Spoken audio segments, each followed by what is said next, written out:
Hello and welcome to 360 Gamercast, episode 742 for Tuesday, the 29th of July, 2025. I'm your host, Mark Webb, Gamertag, Pearson ID, Steam ID, Webby 360G, and joining me today is... Back again, brother. That's right. That's Nick Fights. Banana. It's Sensei Switch. And that is it. Graham was meant to be on tonight, but he's been waylaid. Personal reasons. I won't say here. He will tell us all when he's on next if he wants to. It's been a interesting week, I'd say. We've had new game trailers. We've had people dying. We've had games played. So, and new game releases as well. So, we've had the internet cancelled. Well, this is the thing. So, I mean, there's a lot to discuss, isn't there? So, obviously, someone who works from home online all day or work in the IT industry, and is kind of a free speech advocate myself, I'm a little bit disappointed with the UK government of what they've done this week with this whole online safety bill. And what people seem to forget is it wasn't the Labour government who put this in. It was actually the Conservative. I think. Yeah, so I've seen a lot of stuff online where people are blaming the Labour government, even though I'm not a fan. They shouldn't get all the blame because it was the Conservatives that actually enacted it before Labour came into power. So basically, the gist is, if you've been on to Nick's Discord, because he's... Anything, Twitter. Yeah, well, it depends where you look. Well, yes. My Twitter's fine. I haven't had to use it on anything yet. Well, it depends what you're looking at. There was a website I looked at. One of the websites I look at for artist stuff obviously has a few NSFW stuff on there, and they now have a thing on there saying we are not running your website in your country anymore because we're not going to comply with these guidelines. Yeah. So they're just blocking the UK completely from it. It's like, yeah, brilliant. Cheers. But what it's doing is it was basically what it's doing is it's mainly, well, what they've said it is, which is completely bullshit, is it's to stop under 18s from being able to access porn sites, etc. I kind of agree with that because under 18s shouldn't be accessing that type of material anyway. So that's part of me. It's like, well, yeah, I kind of get it, but whatever happened to parental responsibility? Well, that's existed pretty much since the internet has existed. You know, you can phone your, broadband provider or just go on the website and block all that out with a click of a button. Yeah, that's always been there. But I'm not complaining that I can't look at porn. That's because I don't look at that anymore. But like I said, when I looked at some of my websites like Twitter, half of my, recent bookmarks and most of the bookmarks I've saved, it wasn't porn. Like I said, it was recently a few like Hulk Hogan videos. So is wrestling over 18? And it was just, I haven't got a problem with that, but it's just censorship in general. We never really liked it on this podcast, have we? No, well, so basically what it's asking you to do, and it's the same on Reddit, because I use Reddit quite a lot, and so I've been reading some discussions and people have been saying on Reddit that you have to do it on there for their NSFW Reddit, what do you call them, pages or groups or whatever? There was someone who could go on subreddits. Reddit, I think it was, like for stuff, and they needed to sign in. Yeah. Now, so what it will do is it takes you to a third-party provider, and you either have to take a photo, like send them a photo of your face, and they aid you using software, or you have to give them some pictures of your ID, like your passport or your driving license. And people have rightfully said, well, you're supplying all this information. It's just ripe for the picking of being hacked. Yeah, data breach. Yeah, because you know what the UK government's like with their data breaches. I mean, they just had a big one recently, haven't they? So you can't always trust these things. Now, obviously, there is easy way around this. You just sign up. Just sign up to a VPN provider. I've been using Surfshark for about 5 or 6 years anyway, because the UK has been blocking multiple websites for many years anyway that I like to peruse. Pirate Bay and a few others. So proxy sites. Yeah, wink, but they, wink. Yeah, nudge, nudge, wink, wink. Right. So obviously anyone with half a brain will be able to circumvent this anyway. But people have been saying, I've just seen that Angelos has said that his Twitter's fine. It's what they do. They're sneaky. Is so obviously this last few days has been a lot of protests in the UK. Regarding there's been protests about the hotels, the immigrant hotels, and basically on social media sites like X/Twitter, they've been using this new law, safety bill law thing to stop those tweets being shown to people in the UK. So the way to circumvent that is to use a VPN, but also change your home country on your Twitter profile to somewhere outside of the EU, like the USA or something like that. And I have seen plenty of examples of this online because I spent quite a bit of time researching it the last couple of days just because I find it quite interesting how they're trying to kind of implement all this. So you might not think it's affected you, but it is. You will not be seeing certain things on your feeds on like Instagram, Twitter, and stuff like that. So it's just something to be aware of, which Darren finds hilarious, apparently. Sorry, I'll just I'll switch over to the football quickly. Oh, okay.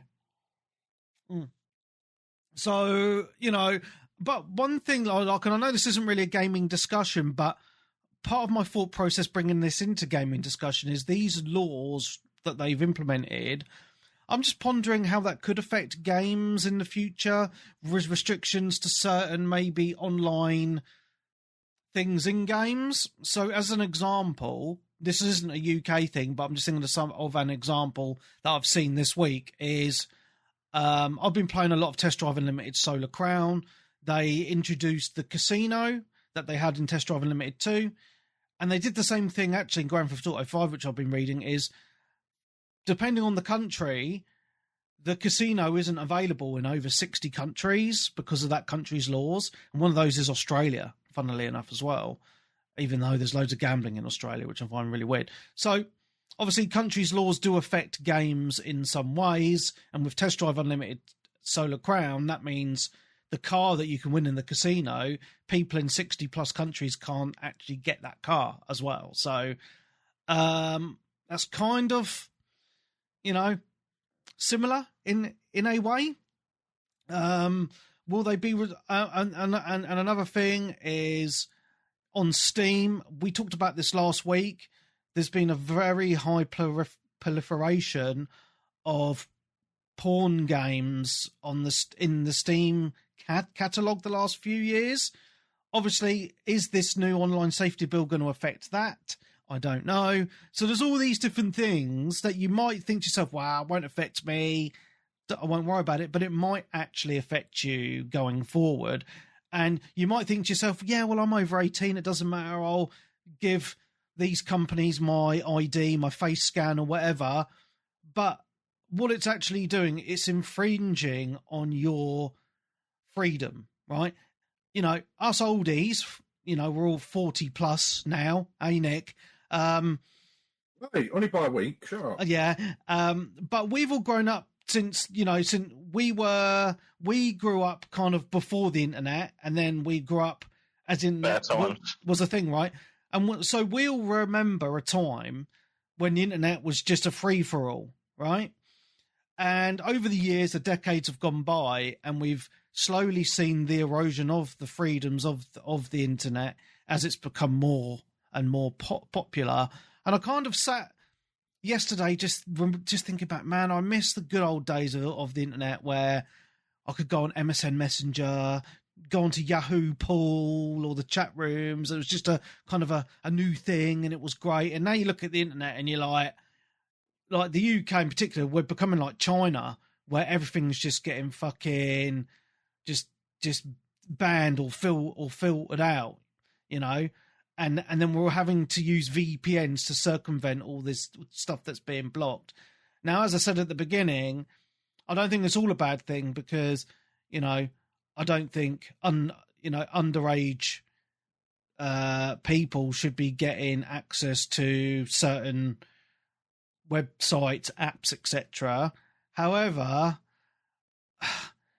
I think it's shit because it's like, well, if you're a decent parent, you wouldn't be allowing your kids to be on these things in the first place. You wouldn't let your 10-year-old have a smartphone, have a social media profile, access to everything. There's so many things that you can do, even if you were an irresponsible parent and gave your 10-year-old a smartphone. I'm sorry if any listeners have, but these are my opinions. There are ways to block a lot of stuff anyway quite easily. So I just don't understand that. I kind of like, as a parent, I'm just thinking, well, you're taking a lot of my responsibility away.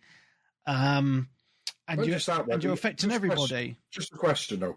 Are you going to rely on this, the government stuff that they've done, just to assume that now everything they use isn't going to have none of this nonsense? Or are you still going to do it yourself?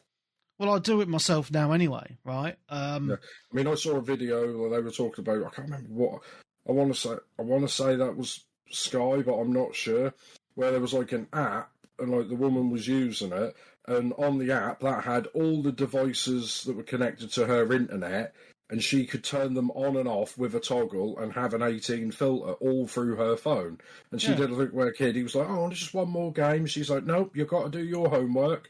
And she turned it off on her phone, so he couldn't be on the device. So this stuff, easy. It's easy now. It's just they've spent so much money doing whatever this thing to something that was already a problem that didn't exist. That's already been solved. Well, yeah, and the thing is, right, is all the pushing us towards digital ID. That's the main end game, I think. But it's ridiculous because everybody with a half a brain knows about VPNs now, and if they don't know, I have a mate that can tell them about it. And they're so cheap now. Anyway, or there's even free to use ones, even though I wouldn't recommend it because if it's free, you are the customer, right? You are, giving away your information. And it's just easy because, like, as an example, like Nick's Discord, I went on there on my PC and it was like, oh, you need to provide some ID to visit this channel. And I was like, nope, VPN on, and I was straight in, So have you that's what seen I would that recommend. People have been using photo mode in certain games to get around the issue? Death Stranding 2 is one of the ones I've seen. Like Norman Reedus' face and stuff. Yeah, it's bloody hilarious, man. But, as someone who believes in freedom of speech, etc., I hate to see our freedoms being eroded this way. Because I can see the real reason why they're doing it. Because, this isn't going to stop anything, right? And if the government really wanted to do something, they would bring down... They would just block the sites entirely, and stop the access of illegal sites, which are still freely available that you can get onto. They could get ISPs to block them if they really wanted to, but they don't. I just think this is someone's along the way has made a lot of money out of this, and it's not going to solve any issues at all. Well, yeah, it will solve a couple of issues for people that obviously don't look into it too much, but for most people, they're going to find workarounds. And it's like the internet; you're not going to stop stuff. You stamp one out, two more pop up in its place. Yeah. Also, did you notice that, Webby? Like, if you wanted to with on Twitter, like you said, I just changed my region to USA, and it's fine. But if I didn't want to do that, because that's probably against the terms and conditions, lying where I am, if I wanted to age verify myself officially in the UK, I have to have premium and pay. So you can't do it for free on Twitter. Mm-hmm. And also, I'm not, that doesn't, but like I said, I spoke to my mate at work the other day and he was saying about this, and I just said to him, everyone's probably watched a bit of porn at some point in their life, be it, adults, Mm-hmm. And I asked him, and this is true, I've never made any type of account. I'm not putting my details in any of those websites, definitely not card details. Do you know what I mean? So a lot of these companies that do have stuff over here, the only way you can watch it is if you sign up for an account. Well, no, if nobody does that, we said that's got to be what 80% of people, if not higher, that never actually signs up to these accounts. Mm-hmm. So most of these companies, they're paying all this money for these server space to have these websites over here. They're just going to pull out, aren't they? And I'm not, I don't always agree with it, but people who do that sort of thing and they're selling that sort of content in this country, they're not going to be. They're going to not have a job, are they? Mm. People who work in that type of thing. Yeah. So. Yeah. I don't know. Sucks, mate. Anyway, shall we get into some cool gaming stuff anyway? Yeah. Before that, we'll get into some news. Obviously, a lot of people that listen to the podcast are big wrestling fans, of course. We had the sad news this week that Hulk Hogan has passed away. Quite young as well, 71. He should have died several times over the years, to be honest. How many operations he's had on his back, and how hard he's pushed, But what surprised me, right, is Ozzy Osbourne died this past week as well at 78. So he outlived Hogan, and Ozzy was a massive druggie. Yeah. It was Hulk Hogan, was pumping iron. Most of his mate. Keith Richards is still going. Crazy, isn't it? Yeah, but what killed it? Thing is, I told you about it. I knew about it, but none of the mainstream was actually reporting on it. He basically had an operation about a month ago, and then complications, infections, which couldn't fight, and then it went to his heart, and then his heart just couldn't take the operation needed to do it. So that's very similar to, pretty much identical to Scott Hall, who died a few years ago, like operation infection and stuff like that. Oh, right, yeah. A razor Ramon, in case people will wonder. Yes, yeah. So basically 2 out of 3 NWO members are no longer with us. Which is, that's sad, but it's also just sad the amount of people that just got really pissy about it and argue, and I was like, I hope he's in hell, and I'm just like, dude, you don't know who he is. You don't know who this guy is. And I've watched, the stuff that came out, and like I said, it depends where you draw the line. I personally don't think he's racist for what was released and what was said. Mm-hmm. But there's some people out there that do. Fair play. If that's why they draw the line, great. I draw over, I know some people, I know someone that doesn't like Leonardo DiCaprio because he said the Ed word in Django.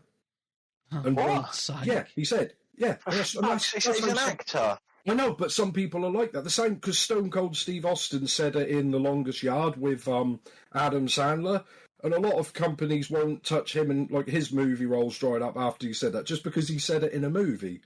But that's where some people draw the line. Fair enough, but I just think he gave so much of himself to the world.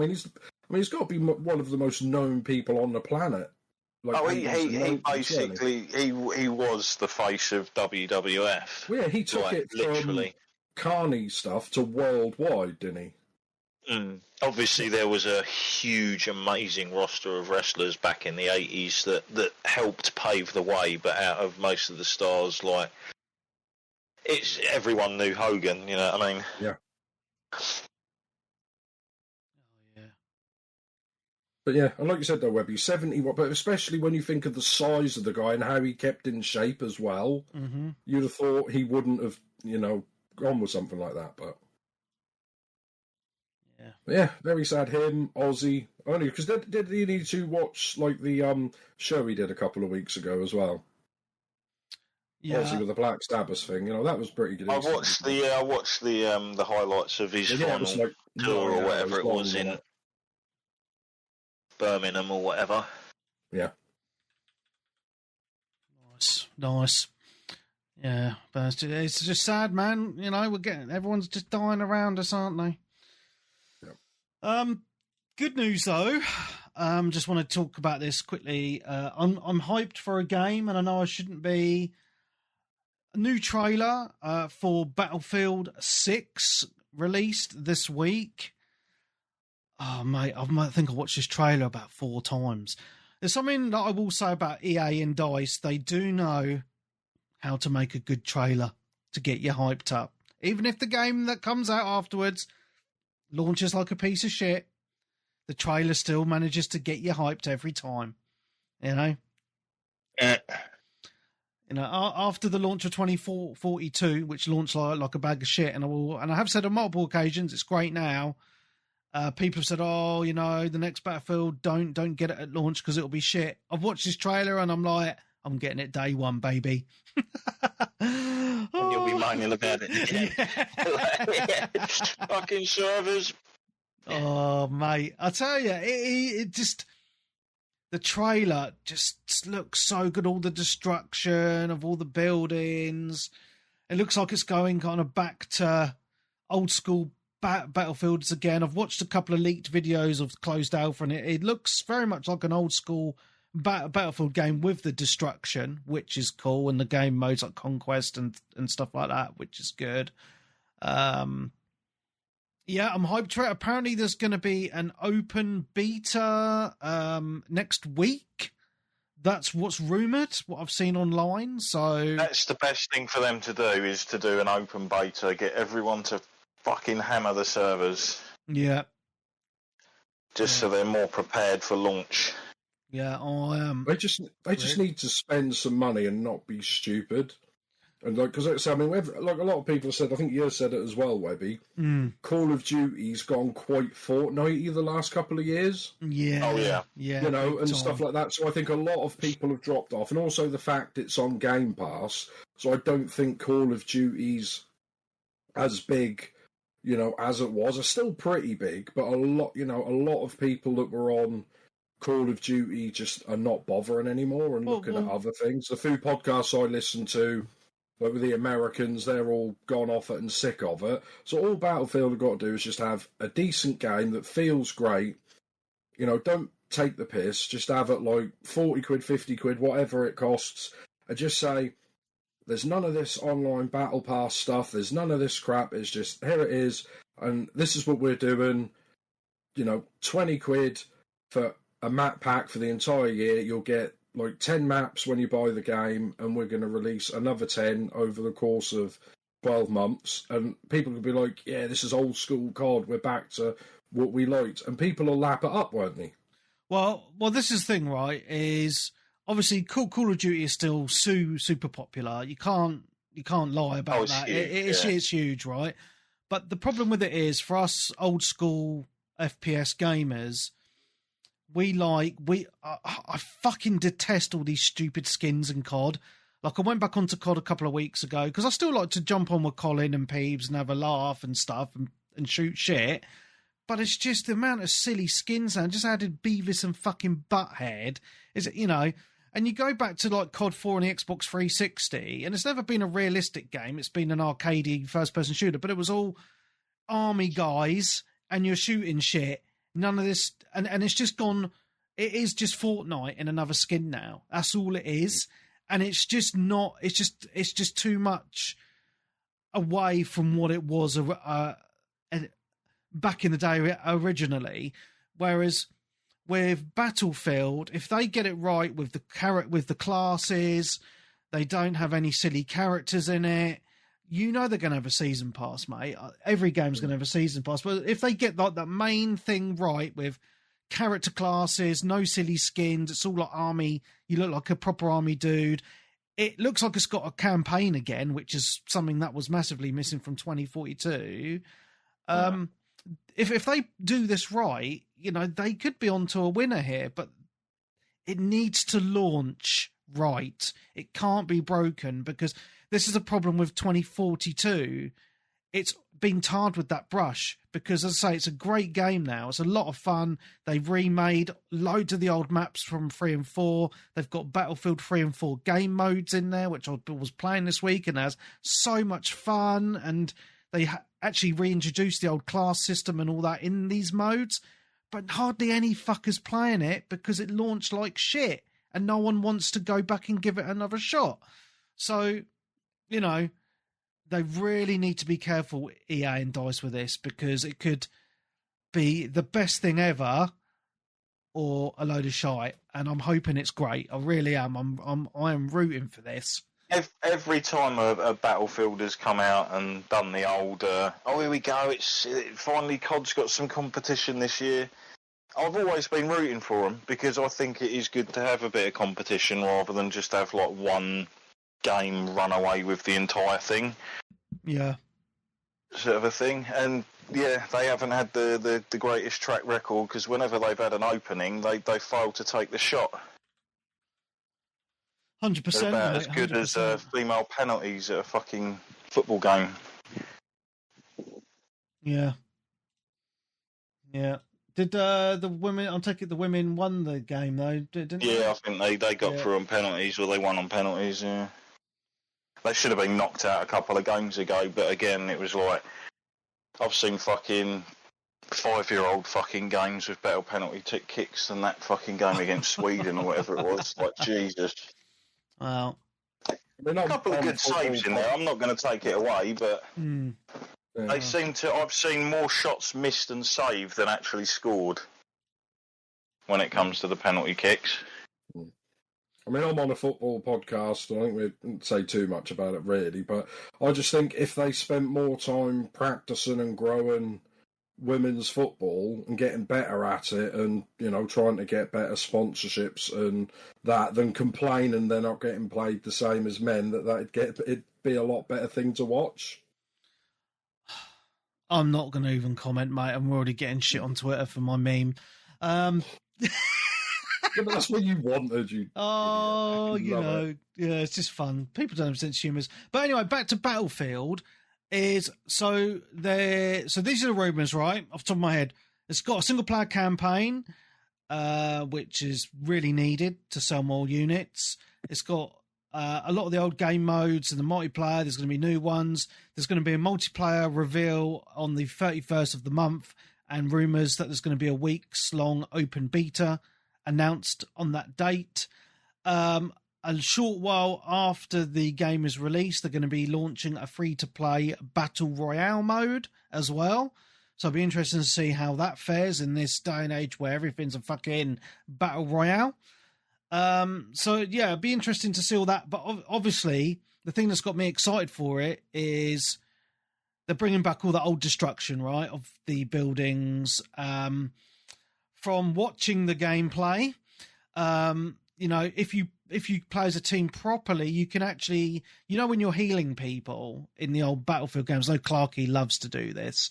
You can actually run up to one of your teammates who's on the floor and drag them out of fire and then heal them. So you're not just out in the middle of nowhere getting shot to shit whilst you're healing. That's cool, yeah, like real medics. Yeah. Would.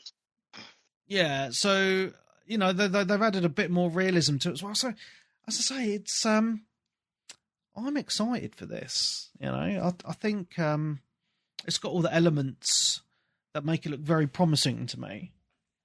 Are you going to buy it, or are you going to get it and try the 10-hour EA access thingy?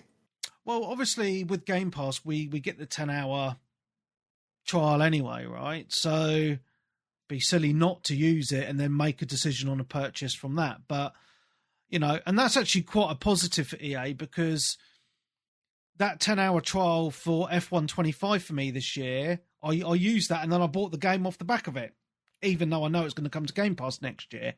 Right, because for me it was like a 10-hour demo, and I was like, I really like this. I want to buy it and play it some more. So it does work. So, I'm quite a big fan of that methodology, to be honest. So, yeah, there's nothing else really to say on it. We're going to wait till the end of the month, the 31st, to see what this multiplayer reveal is. If there's an open beta, great. And then I don't think the rumoured release date, I believe, is around October time, so we're not far out either from hopefully a release of the full game. So that's super awesome. So yeah, all good. All good indeed. Just a couple of other things I want to talk about before we talk about games we've played. Do you want to talk about some Xbox 360 stuff now? I'm just trying to mix things up today. Yeah, fair enough. Yeah? Yeah? All right, sweet. So, obviously, last week we mentioned about this going back and doing... It's going to be a once-a-month thing, just going back to the month of a previous year from the of a launch of the Xbox 360 game. So, obviously, the 360 launched in 2005. So, we're looking at games from July 2006. But before that, I think because this is the first one that we're doing, as I said at the beginning of the show, go back and just discuss a couple of memories from the launch of the Xbox 360. I feel like I've been talking a lot, so I don't know if Nick or Darren, you want to chime in first, or if you're not comfortable, I'm happy to, because I've been thinking about this anyway. Comfortable. Well, you might as well mention the games that obviously came out that you had down that came out this month in 2006, whatever it was. Yeah, so I'll do that first. So there wasn't a lot of games that came out, but we had Lord of the Rings: Battle for Middle-earth 2. See, that was, I think, the only one I owned out of these. Oh, okay. I don't remember playing it, to be honest. It was an RTS. I think it's the RTS. Yeah. Because obviously this is going back in there. Companies used to generally avoid the summer release schedule for a lot of their games because even though the kids are all off school and flapping about and gnawing at their parents' ankles and stuff, driving them up the wall, etc., they apparently don't want a game, which is stupid. Yeah. Didn't actually ever make sense. So generally all the big games would avoid that middle of the year kind of summery sort of time for some reason, and which is why you generally had pretty poor releases and not really major sort of stuff going on. Yeah. Well, I remember playing Lord of the Rings, Battle for Middle-earth 2 a couple of times online, like with my friend that I work with, and another guy called Hobbit Toewigs that I used to play with on 360. The only downside to the game is it was one of those ones where it's like you can build your armies up, but you've got a limit. Oh, how annoying. So you can't literally be like, yeah, I'm going to get loads of oliphants and like crush the enemy with like my massive army. And it's like, no, you can only have 2 of them in your army and a couple of other units. Because it would like stop you having too much. Yeah. Like you only had a certain amount of space to take up with all your different units, which was a bit of a bummer. Because I was like, well, that takes away the whole sort of like, look at my monstrous army kind of thing. Yeah. It was quite a fun game. It had a campaign alongside the sort of like multiplayer aspect to it as well. I think it still holds up quite well as well, just watching a few videos. Yeah, well, it's kind of weird because one of the games I'll talk about later on, it's I wouldn't say it's an old game, but it's a reasonably old game, and I don't really think games have evolved much since then, to be honest. Interesting, yeah. I don't know why I never played this. I never really... I mean, I like an RTS, but I definitely never played this. 100%. I would have remembered it. Because obviously this is coming off the back of what I will probably say is the greatest film trilogy of all time. Yes. A film that was so beautifully made and how it was made and came about. It's just like you'll never see anything of that ever again in like cinema. No. All filmed back to back, etc. And I know people have said it before, but if you own the Blu-ray, I think it is the Blu-ray collector's edition of the extended trilogy, you have like 18 or something hours of like extras and shit with it. Yeah, all the fantasy stuff, that's awesome. Yeah, that's like a whole other thing.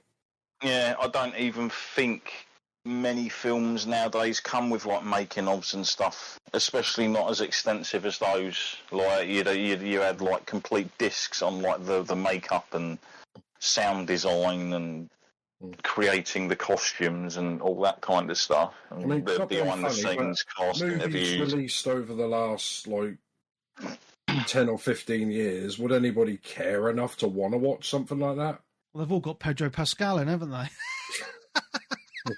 What's happened with it this week? I suppose it's like a yes or no thing. What's he been doing? He's been fingering up his women co-stars or something? What's going on with him? Oh, he's been upsetting their husbands as well, isn't he? I don't know.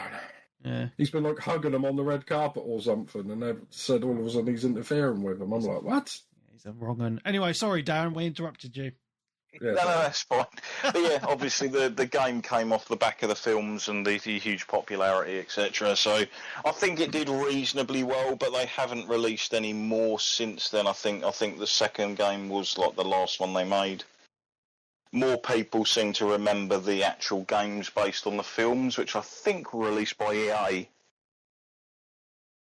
Because I'm pretty sure I've got the Two Towers on the GameCube. Or was it Return of the King on the GameCube? I can't remember. I think they were all on the GameCube and original Xbox. But yeah. Cool. Not bad. What other ones were in that mix? Random mix? Yeah, a game that actually has stuck with me all these years that I absolutely loved, and I'm sad that they never made a sequel to this. And then another game series with the same name came out and completely stole it. Prey. Do you remember the original Prey? No, that was a launch title, wasn't it? No, it came out 2006. No, it came out 2006. Wikipedia is not lying to me. It came out August 2006. It came out July. July, sorry. Yeah, July the 11th, 2006. I must admit, I did get this when it came out as well. So this is another game I owned, and I think if I recall, did I get the 1,000 gamer score off this? If not, I came pretty close. Because I remember cheesing some of the multiplayer with someone, because there was multiplayer trophies, wasn't there, or achievements back in the day. But yeah, I really enjoyed this, and it kind of looked like that we were going to get some interesting sequels out of it, and it never went anywhere. No, sad really. Because it's kind of, obviously it was a first-person shooter, but it had a really cool story where you're a Cherokee Indian. Yeah, Native Americans. It was all about the Native Americans and like the spirit animals and all that kind of stuff, and like it was cool. Yeah, had a really cool story. You get abducted by aliens and taken to a massive spaceship, but then you use your powers and you can like walk upside down, and had all these weird puzzle rooms from what I remember, like walking on the walls and stuff like that. And it was just a really cool first person shooter with an interesting story. And I just really enjoyed it, man. I thought it was really, really cool. I'm looking at the case now. I've got it, but I've never played it. Because this was the weird thing, wasn't it? They did the first one, where you're basically abducted and you're taken up in the spaceship and you're basically fighting for your freedom on the actual alien ship. Mm-hmm. And then they revealed the trailer for the pretty infamously cancelled sequel. Oh, did where they? you played a bounty hunter in like space. It was really weird. It was completely out of the.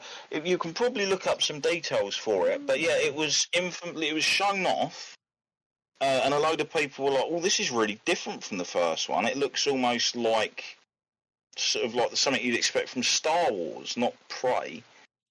Because you were playing like this intergalactic bounty hunter going around sort of hunting people down. Yeah, I've just found some. And then it got cancelled. You put one of Gemma's videos up. I've no idea who that is, but... Oh, I know her. I met her a few times. Prey 2 all gameplay footage cancelled game. They also did a remaster a few years later, didn't they? Did they? Yeah, No. They did a. I'm sure they did a remaster. Because what I don't understand, right, is Prey was made by 2K Games. You can see here on the Wikipedia if you're watching live on Twitch. Was it made by them or published by them? Let's have a look. So, developers was Human Head Studios, published by 2K Games. Oh. But then we had these other Prey games come out, which are completely different. I just don't understand what happened there. Oh, it was a reboot. Sorry, not a remaster. Oh, right, fair enough. Yeah, because you had this new Prey, which had nothing to do with the old one, made by Arcane Studios. So they must have bought the name or something. Oh, hold on a minute. Is that the one that came out on the Xbox One? PS4 yeah, the PS4 and Xbox One. Now the new Prey, didn't you? And you're on this, you're in space. I remember Colin with really the weird shifting organisms, and like that could like change, like turn itself into a coffee cup and stuff, and then scuttle about. Yeah, weird. Yeah, it rings a bell now. Yeah, I don't know. Maybe they got hold of the license and just thought, "I will do our own kind of Bioshock in space kind of thing with it." Yeah, which again, it wasn't a bad game. It was a good sort of solid 8 out of 10. I think that one. Yeah. It's just one of those games that, because there was a few games on the 360 which they only had one of, and then I was just like, oh, okay. Yeah, good ones as well. Yeah. So or a few that should have only had one game, like Condemned. Oh yeah, Condemned was amazing. But like this is one of those for me. Prey was one of those standout Xbox 360 titles for me, just because it was, as I say, very interesting, really good, solid first-person shooter gameplay, but then you had all those weird mechanics, you say, of walking upside down and getting a bit like, whoa, what the fuck? And then your powers, where you had like the bird that you could throw, and I'm just watching a video now, and you had like a bow and arrow, and you can see into this weird kind of... to go into the spirit realm, didn't you? Yeah, that's it. Yeah. Spirit walks and stuff. Yeah, man. So yeah, it was pretty tastefully done. Yeah, they'd have loved all of that nowadays, wouldn't they? Yeah, 100%. They'd have been championing it, whereas back then it was the norm and people liked it. Yeah, so I just want to just on the summers of the synopsis that I've just pulled up on Google AI, the themes. The game explores themes of sacrifice, responsibility, and the importance of heritage, rarely touched upon in similar games. Yeah. So, yeah, it's really interesting. I remember there being like quite a serious story with the main character you playing as girlfriend as well, but because quite vague on memory of that. If I recall, aren't all the people that are being sucked up into the spaceships basically being turned into like food or something? They're literally it's like goes into like quite horrific sort of subject matter. Yeah, it does. Yeah. Yeah, it was it was kind of like for me, like Half-Life was the first game to really pump a story into a first-person shooter, and this was just for me kind of a continuation of that thing, of them doing a good job with stories and FPSs, So, yeah, real big standout game for me in July 2006. I can't believe it's been 19 years. I was slagging it off the list. And I have 2 of them already. Well, there you go. Next on the list, I believe I played this, but I'm going to have to just bring a video up just to remind myself of this. Chrome Hounds. I never did. I know this. It's a mech game, isn't it? It's either is it an RTS or a tactical game? Yeah. Or it might even be like a ganky sort of FPS. Oh, it is a like a mech warrior type game. Yeah. I never played this, actually, looking at it. It looks very slow and methodical. Probably, I think... the publisher? Just give me 2 seconds. I'm thinking it was a Japanese publisher, maybe. Chrome Hounds. It was made by From Software. Wow. Published by Sega. Yeah. Yeah. Actually, I'm watching the video now. It actually looks quite cool. Third person, you're controlling a mech. And you bring up, and the map they brought up, it does remind me very much of Mech Warrior. Well, they made Armored Core, didn't they, as well? So maybe this was a kind of a spin-off. Because obviously, From Software have been actually going for a while. They did some pretty good games on the original Xbox, like Otogi 1 and 2. Okay. As well. And I remember... Stunty on here once before basically telling us about it was pretty much like FromSoft making a Demon's Souls sort of prequel. Okay. It was on the PS2, where it was basically like the first sort of blueprint for the sort of Souls-like formula. Okay. Well, what's quite interesting here, Darren, is it says the game is set in an alternate universe where mecha known as Hounds battle for control of Neromius, a fictional region near the Black Sea. Chrome House features a system for personalised customization of the player's mecha and an online campaign mode where players wage war in a persistent world over Xbox Live. The game's online service was shut down in January 2010. That's a shame. There's some good ideas there. Persistent world, etc. Yeah, pretty cool. But no, I never played it, unfortunately. And okay, that's another reasonable game, actually, to be honest, for August. And the last one is Cloning Clyde. I never played this one. I do remember this. I think it might have been like an Xbox Live Arcade type. Yes, it was. All right. Yeah, an Xbox Live Arcade game. I don't know if you could purchase it on disc or not, but I do remember this on Xbox Live Arcade. You play as a dude called Clyde, and it's like a side-scrolling game, and I think you clone yourself, funnily enough. But I don't... it's been so long since I've played this. Yes, so side-scrolling platform game developed by Ninja B and released on 19th of July 2006 on Xbox Live Arcade. Yeah, it was Xbox Live Arcade. It's also backwards compatible on the Series X, which is quite interesting. So it's still going. Yeah, each level begins with a player in control of a single Clyde. As they progress, more Clydes can be found inside crates and created using cloning machines. Then you can switch between any of the characters using the controller. Then there's obviously puzzles involved with with controlling all the clones. I definitely played this. Definitely remember playing this.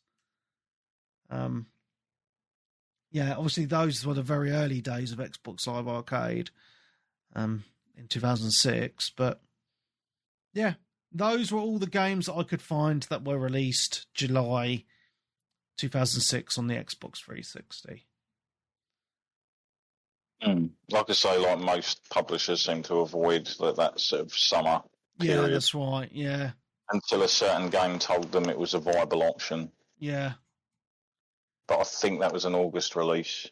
Batman Arkham Asylum, wasn't it? That was a famous one of the first big blockbuster games, and it launched in the summer. Right, okay. Also, I've just seen in 2006, Microsoft released the Xbox 360 HD DVD player. The accessory was discontinued in 2008 after the format war 2 years in Blu-ray's favour. Yeah. Surprised it lasted that long. Wow. I remember I used to see HD DVDs like rotting in like Game Station and stuff. Yeah. So you can still buy them on eBay. You actually hear it was actually the better format, but I don't. Pong chose Blu-ray. Pretty much. So yeah, that's exactly what happened. Pong chose Blu-ray, and that was the way it went. Yeah. Shame. Yeah. So that's all I could find for that month. It's actually quite hard, like, to really scour the internet for games that released back then, like in certain months. So I might have missed some stuff, and if I have, I apologise. But that's what I imagine there was more than that out, but yeah, as far as like big published sort of games, yeah. Xbox Live Arcade always sort of delivered quite a spattering of content during the summer months. Yeah. I'm just. But as far as the launch of the system goes, I never got my 360 on launch. No, you didn't, did you?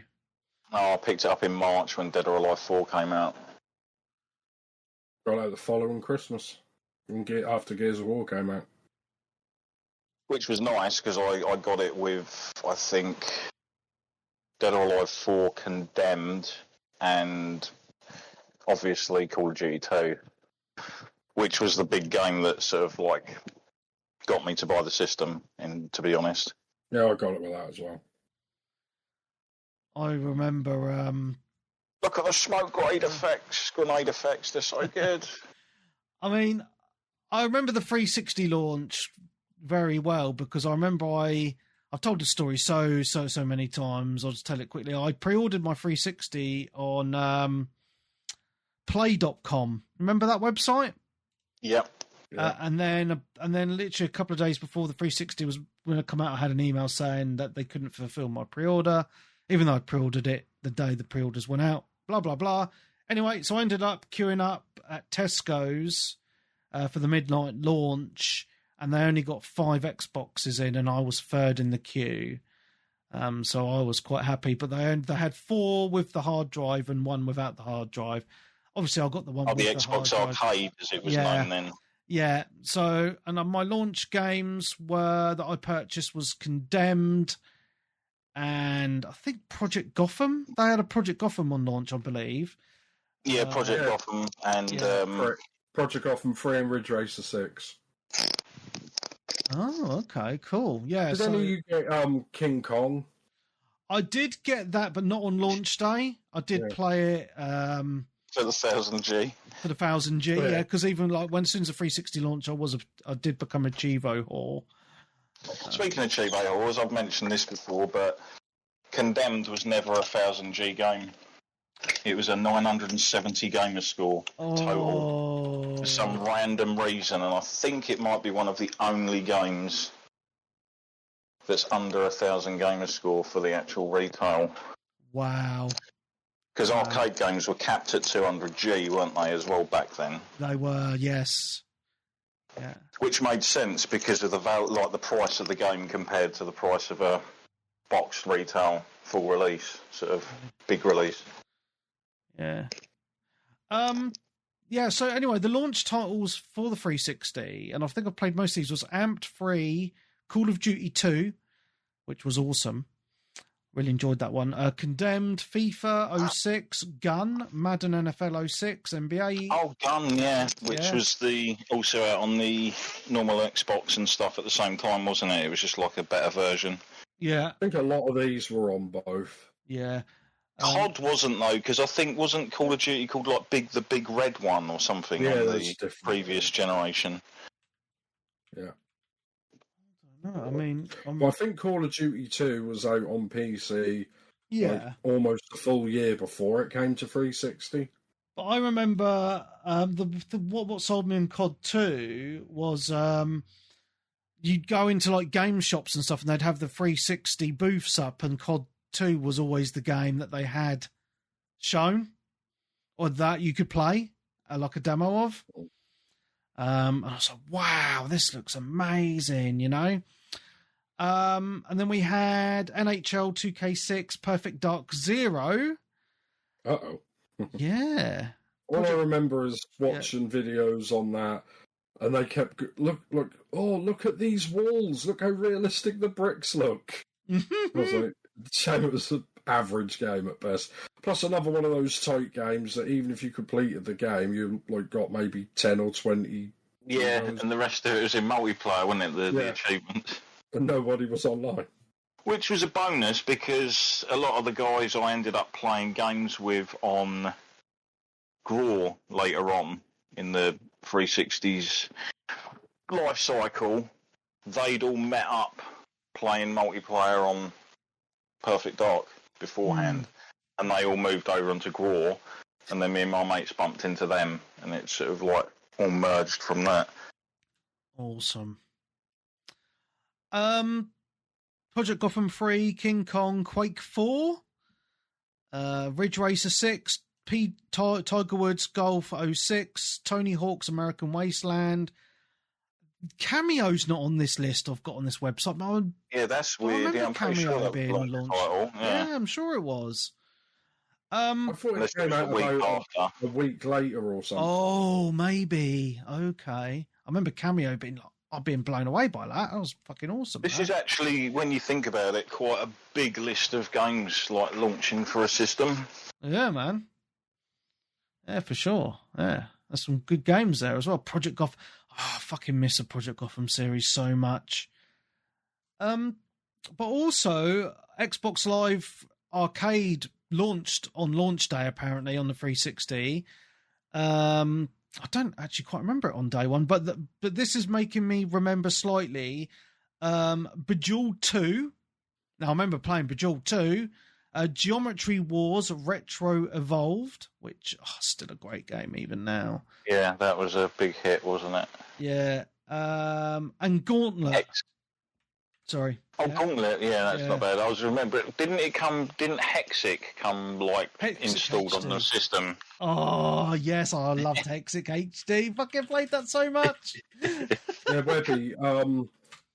Cameo was the launch title in America on the 22nd of November, but it came out about a couple of weeks later in December in the EU. So for some reason it was 2 weeks late over here. Which is weird because it's a rare game as well, isn't it? Yeah, that's right, yeah. No, loads of people have got it. Ha ha. Oh, I thought that was hilarious. Well, yeah.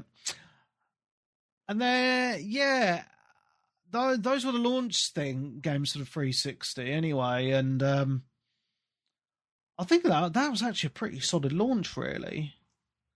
I do think so, with all those really good games. I think if you've got like a good 2 or 3 games that you're just like, like that's a good launch. Yeah. Even over the next, like, because you don't want too many to be overwhelmed. Yeah. I was saying, even over the next 2 or 3 months, I had some really good games. I had like the Tomb Raider, Legend. I think Oblivion came out like January. So I think they had some really. No, Oblivion was a bit later, I believe, because I had a 360 by the time that came out, and I didn't get mine until March. Yeah, I believe whenever Dead or Alive came out, I picked it up then, and I remember around that time as well, you had Fight Night, one of the Fight Night games, which is pretty cool, and obviously Ghost Recon, Advanced Warfare. Yeah, so good. So yeah, the launch was straight because the 360. I've still got my launch day 360. No HDMI port because HDMI wasn't a thing in 2006. It wasn't added until the Xbox Elite. Yeah, it obviously the hard drive wasn't a standard feature, so you could get the arcade version as we touched on with just a memory card. Well, you had to buy the memory card separate, so unless you bought a memory card or a hard drive, you couldn't save anything. The difference that you could tell by looking at it was the disk drive and the power, like the open button, was all white, wasn't it? Whereas on the premium one, it was silver. Yeah, yeah. And just a couple of features that I missed from the original 360. One is the faceplate that you could change. There's no build of the game and get a faceplate. I've got a faceplate, I think, from a couple of games. I think I've got a Rainbow Six one and Lost Planet. Amazing. I think had a weird faceplate as well, that random extra. Wow. That's fucking cool, man. Yeah. Remember that? Yeah, you could get loads of different faceplates for different things. And just another thing I miss, the social aspect of like things like 1 versus 100. Do you remember this came up on my Twitter feed actually today. Netflix on the 360, you could sit in a little theatre room with your mates and watch a show together. Yeah. Never did it, but I saw footage. Yeah. Yeah. You know, crazy, man. Yeah, it was a good time. Yeah. Yeah, just stuff like that, really. Onwards and upwards. So yeah, that's So I'm just trying to find a little video here. A couple of people watching something there. Yeah, so we're going to be doing this once a month. Obviously, we've done July. We'll be doing August in a week or two. In August? Well, yeah. Next week's the next recording's in August. So, that's what I'm saying. Either next week or the following weeks. A week after or something. Yeah. Probably be easier. Just go down memory lane. I think that's a really cool discussion point. Some good memories there. Some goldies that we'd completely forgotten about. So yeah, all good. Let's talk about games we've played this week then, shall we? Getting into some newer stuff. How's that? Indeed. Who wants to start? Nick, would you like to start us off? Yeah, I want to go into... I don't know if Darren's played it, if you want to jump in as well. Have you played any Donkey Kong Bonanza yet? Yes, I have. So I'll say what I suppose I played it for maybe 8 or 9 hours in the last week. Nowhere near that much, but yeah. I've played it. Yeah. I mean, it's a good game so far. It's it's a Nintendo game. You play as Donkey Kong, obviously, and it's a weird game how they set it up. I mean, you're on, what was it? Is it Ingun Island? What they're talking about, yeah. And aliens turn up and sink the whole island, which they're mining and digging for gold and bananas and stuff like that. So Donkey Kong's I need to follow that. So because when they sink it in a big hole, so he jumps in the big hole, to try and go down. Because it's weird, it's a weird idea, but that's Nintendo. And that did come out eventually. I think just a week before it came out that this was the Mario Odyssey team that made this. So yeah, so it kind of plays like that. And, I'm enjoying it. I like running around smashing stuff and things like that. It's just weird because you've got a little pet rock. Have you got that yet?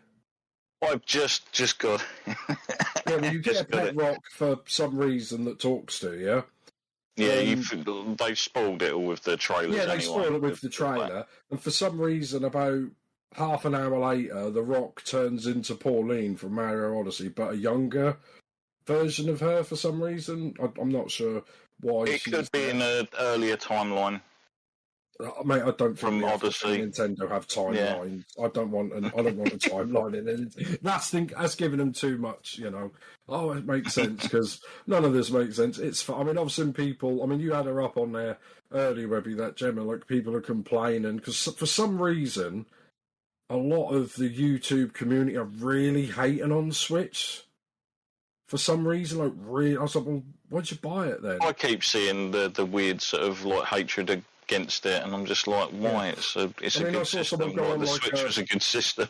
Yeah, I mean, going on a half an hour rant, why that's not Diddy Kong and that's Pauline? I'm like, well, that'll probably be for the sequel, won't it? But I mean, yeah, I'm enjoying it, so I'll just sort of what I've put on there. Yeah. I think this, again, has started it this afternoon.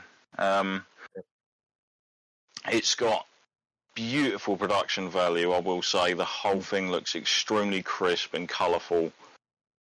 Really well made. They've actually thought the level design out pretty damn well, considering all the stuff that's hidden away in the areas that you're smashing through. Because you can obviously, there's quite a fair amount of different controls for punching upwards, smashing down, straight ahead. So you can sort of tunnel down and then go across. But even the viewpoints shift in an intelligent way so you can still see what you're doing and where you're going. Yeah, I can imagine. And where you want to pop back out of and stuff. Yeah. I can imagine less games than this. The camera just shit in the bed all the time. I mean, you've got those nice bits here, haven't you? Like where you're underground, and then you see like a gold oil ore vein, and you know you can travel through that. Yeah, that's pretty decent. But yeah, like I said, I mean, also, I mean, have you got the skill tree yet? No. Oh, because I'm just spoiling everything. But basically, you collect the bananas. Oh, I know about all of this from like the direct. Basically, you get like skill trees. You like the more bananas you get a skill point and unlock the skill trees. Like, you know, your punches do more damage, more hearts, and stuff like that. And yeah, I mean, it's decent. I mean, I suppose I'm not saying, you know, I've got a few negatives about it that might annoy some people. Which, you know, like, I mean, you've got the thing, haven't you, as well, with the different levels you go into have like a terrain toughness value. Yeah. Whether that's like to punch through, and obviously you'll need to upgrade your punches to get you upgrade your punch. I've heard if you, I don't know if there is a new game plus, but I've heard if you upgrade your punch all the way, that you near enough punch a level twice and you just like destroy the entire level. Which I don't know if I want that, but yeah, I enjoy. Like I said, it's got some of the. It's like I said, it's got some of the puzzles in the game, and it's also got these weird bits where you whistle a bit later and you like jump into these like other worlds. It's basically the challenge modes. Yeah, it's like the Mario, you know, the green pipes that you go down. So you go to another little mini area, which is good because it tells you on the bit where you go down, like how many bananas are hidden there. So it's like, oh, smash this building up in less than 60 seconds, but then smash it with 20 seconds left on the clock, and you get like 2 bananas, and then there'll be a banana hidden somewhere in the level and stuff like that. I mean, I think some of it's optional, but I think you need like to get power ups and things like that. But yeah, I mean, I could go for a couple of. I say negatives; they're not stupid, but go for it because I've got negatives about some games I've played. Yeah, well, basically, you can't smash everything, which I suppose that makes sense. If not, you just no, you do hit bedrock and stuff. Yeah, there's some stuff that you can't smash, but some the physics aren't that realistic. Like if you smash something all the way along the bottom, and it should fall down, but it will just float there. You know, so that might annoy some people. It's not the end of the world, I suppose. The only thing with me, but this happens with me with a lot of Switch games. Like it's lovely in handheld mode, and I tried it on the TV for a while. And like I said, I've got a big 65-inch TV, and I'm about maybe 5 foot away from it. And some of the text is slightly too small to read when you're on the TV. I mean, I know you say, "Oh, well, sit closer to the TV," but you know, it depends how far. But I think 5 foot, not bad. Yeah, I think that's kind of normal where you're supposed to sit. But obviously, that's always the thing when you do a handheld, you know, console game, sort of hybrid. I think I had the same thing with like Xenoblade and a few other games over the years, like for Switch One. You know, the text. I think if they had the text big enough to see on a TV, then it would be too big on handheld mode, if you know what I mean. It would cover everything. You know, that's kind of annoying. Oh, what else is there? Oh, yeah, the only thing, like, Pauline, she talks sometimes, and I thought, come on, Nintendo, you can do this now. The rest of the characters are still doing that stupid Nintendo blah, blah, blah, blah, blah, blah, blah, blah, blah, when they're talking. Like the monkeys, like... Well, I understand why a monkey... pretty casual while you're beating the shit out of everything around them and flying and and cheering you and that. Yeah, the NPCs accidentally beat the shit out of them and they just giggle, but I just think, oh, come on. You know, this day and age and how much memory... I understand why they couldn't on the, you know, N64, you know, because sound files were, you know, quite big, you know, MP3s and stuff like most of the PlayStation. A lot of that was like the sound files, you know, how much it was. Because I think they said like Final Fantasy VII, they could have fit that all on one disc, but they had to have 3 discs to get all the music and FMVs in there. To be honest, I'm kind of cool with like generally a lot of the animal characters not necessarily speaking properly, like because it kind of suits that type of game anyway. Possibly, it's just I know that when they do other games, they're still going to do the same thing. It's just it's more weird because Pauline does talk and the rest of them don't. You know what I mean? And also, I mean, you said the graphics and stuff.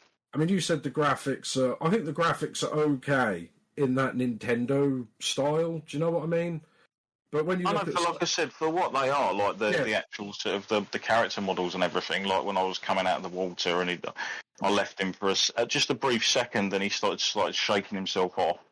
Yeah, like I said, it's that Nintendo thing. But I think, if you would look at like Astrobot or even Ratchet and Clank, like a PS5 launch title, those games, the graphics are way better than this. But I suppose it depends on the visual style they're going for. Yeah, it's like I said, it's a different type of thing. Like I said, I don't think there's any ray tracing in this game, is there? No, but does it need it? No, probably not. I'm just saying that's like a slight nitpick because I've heard some people say that the graphics are crap, but I think they've always done that with Nintendo, but didn't they? They complained about it because I think they said this is about as powerful as maybe a PS4 Pro. Somewhere around there, but again, like I say, I think the graphics for the visual style and what they're going for, they look great. Yeah, like I say, it's the art style rather than the outright graphics, isn't it? Yeah. Well, I don't want to you can have any game. You can have like we've always said about this, like the art style for a game can just be timeless. Well, the pixels and like the depending on what they're going for with the art style, type games and cell shading and stuff like that. But yeah, I mean the cell shading ones can be improved with high resolution and stuff. Yeah, I don't want to go. I mean, I don't go too much into spoilers because I'm ahead of you, but I'm enjoying it so far, and I'm gonna. I mean, I don't know how long the game is, but I'm gonna try to finish it in the next few weeks. It will be one of those ones, I think, that's going to have loads of extra stuff, sort of like bananas.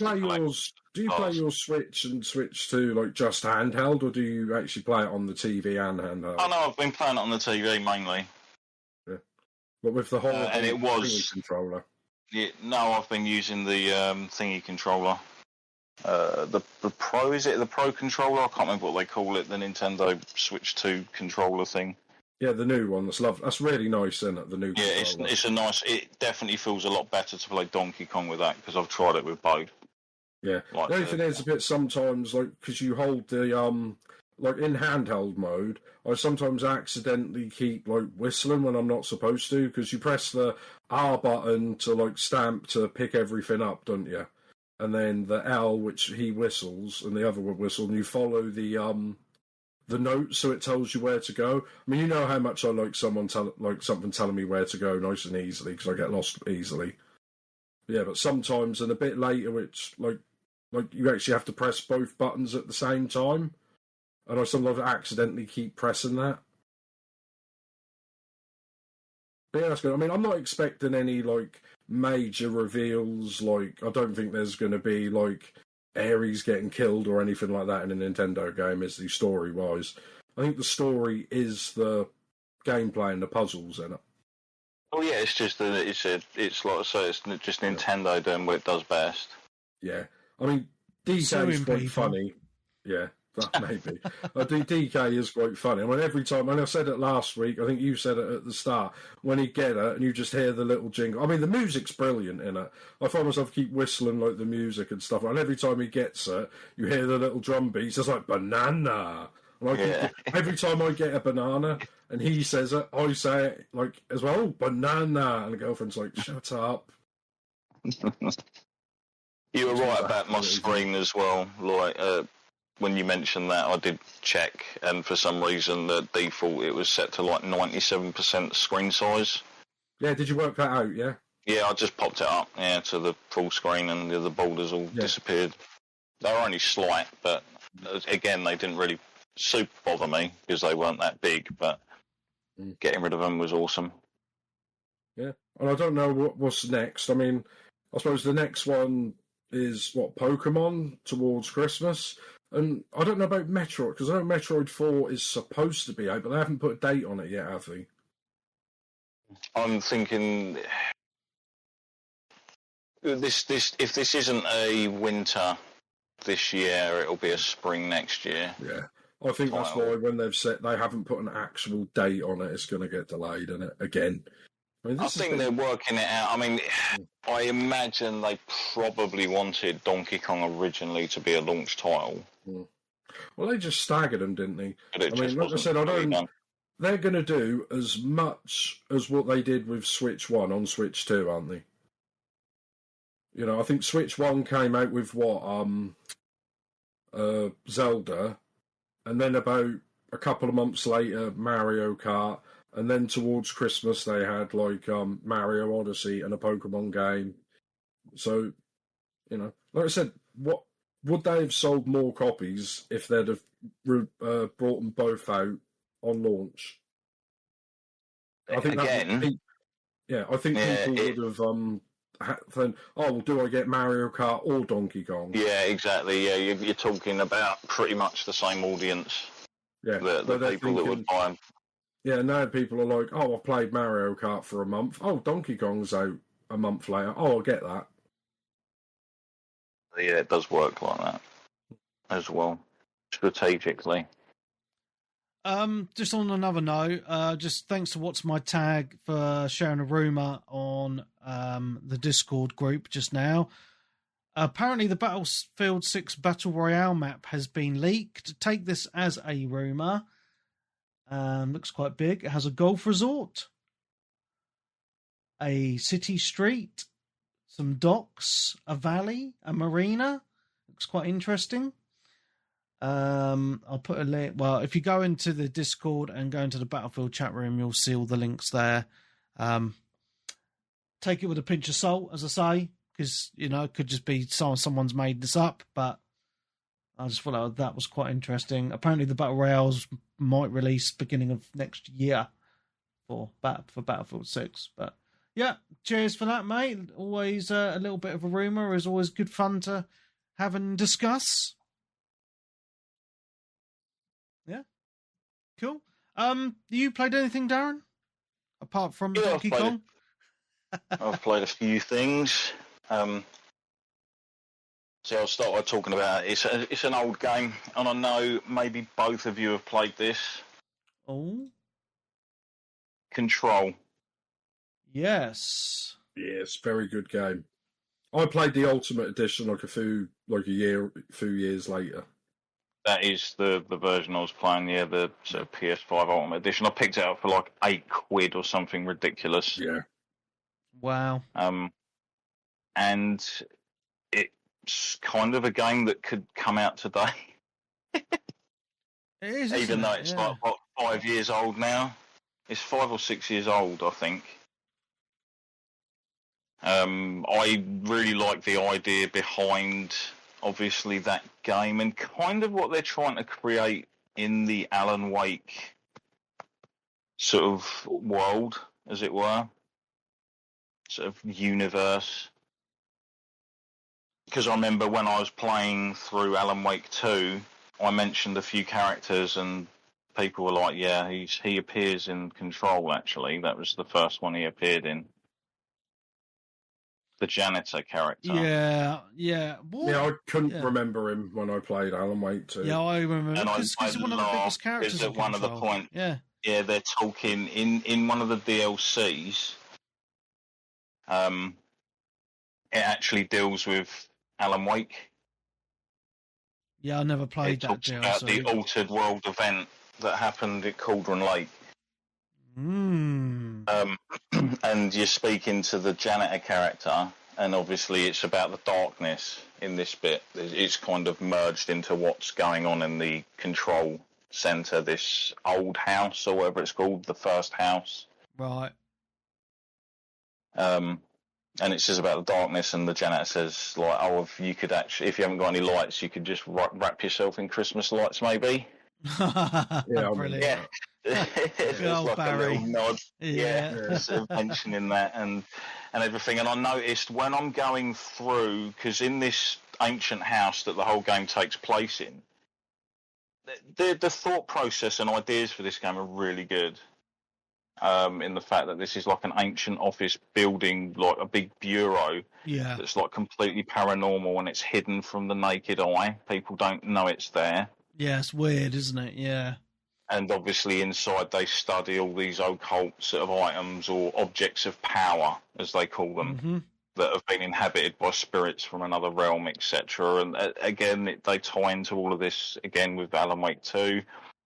There's stuff there where it mentions the agent you play as in Alan Wake 2 as well in some of the profiles, saying she's currently stationed at Cauldron Lake. And there's been issues with the towers, they transmitters that register the activity in the area. There's mention, obviously, of the Kloska brothers and stuff as well in some of the leaflets and things you pick up. But yeah, this is like, that world aside, this is obviously a sort of third-person sort of shooter type of game with some really cool powers and abilities that all feel really good to use and quite simple and easy to use as well. What made you go back and play this, mate? Because I say it's been out for quite a long time.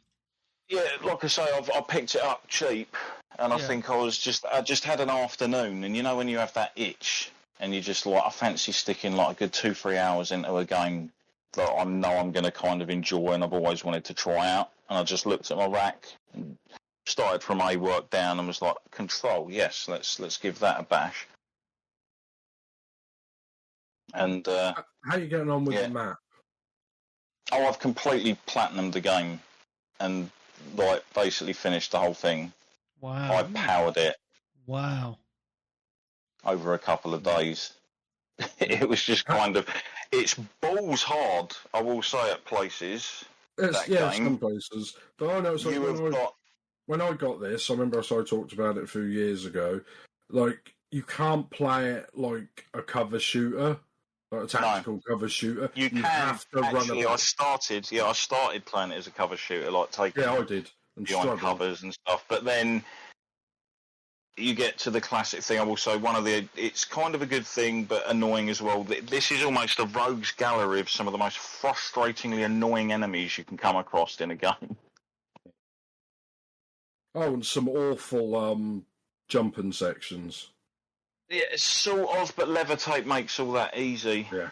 Oh, I didn't unlock that until much too late. Yeah, no, there's a couple of places where I think I was stuck somewhere and was like, there's no way I can make this gap, like with a double jump. There's literally no way I'm making this. And then I checked the quest name. Oh, right, yeah, you can't do this until you've unlocked levitate. And I was just like, oh, yeah, that's what I did. Like, you have to ignore some of the missions and then come back to them later, but it's, Yeah, some missions, basically, you get like these alerts, bureau alerts, because you're basically working for the bureau, which again is something completely and utterly shrouded in secrecy that I imagine they'll touch on over future games. But it's also cool to kind of keep that a mystery as well anyway. It's just more intriguing. Sometimes just permanent mysteries are far more intriguing than like trying to answer it. What's actually fully going on. Yeah, the grenade throwers, the grenade spam was a complete and utter annoyance as well, because you've obviously got the big bastards that just hammer off loads of grenades. You've got the little ones that just run off and fire like homing rockets at you. You've got the flying things that shoot stuff down at you from above. You've got suicide. Can we get rid of suicide enemies in games, please? I'm getting pretty sick of those. And this game chucks a lot of them at you. And it always seems to be right at almost the end of a big battle as well, doesn't it? Yes. Yeah, you're fighting a load of bosses and all of a sudden you're like, oh shit, what the hell is all this? Oh, God.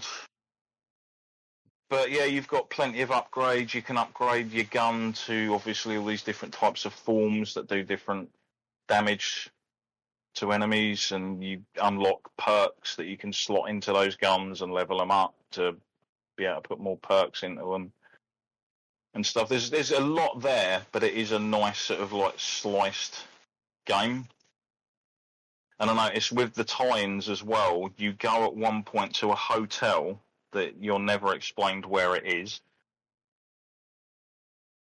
And as you're going through the hotel, there's like a bunch of doors, but you can only really ever go into one of them, which is the one with the black pyramid on the door. but then there are multiple other doors with different symbols on them, one of which has got the swirl on it, which is from Alan Wake. So if you play Alan Wake 2, you'll notice those swirls around a lot. Mm.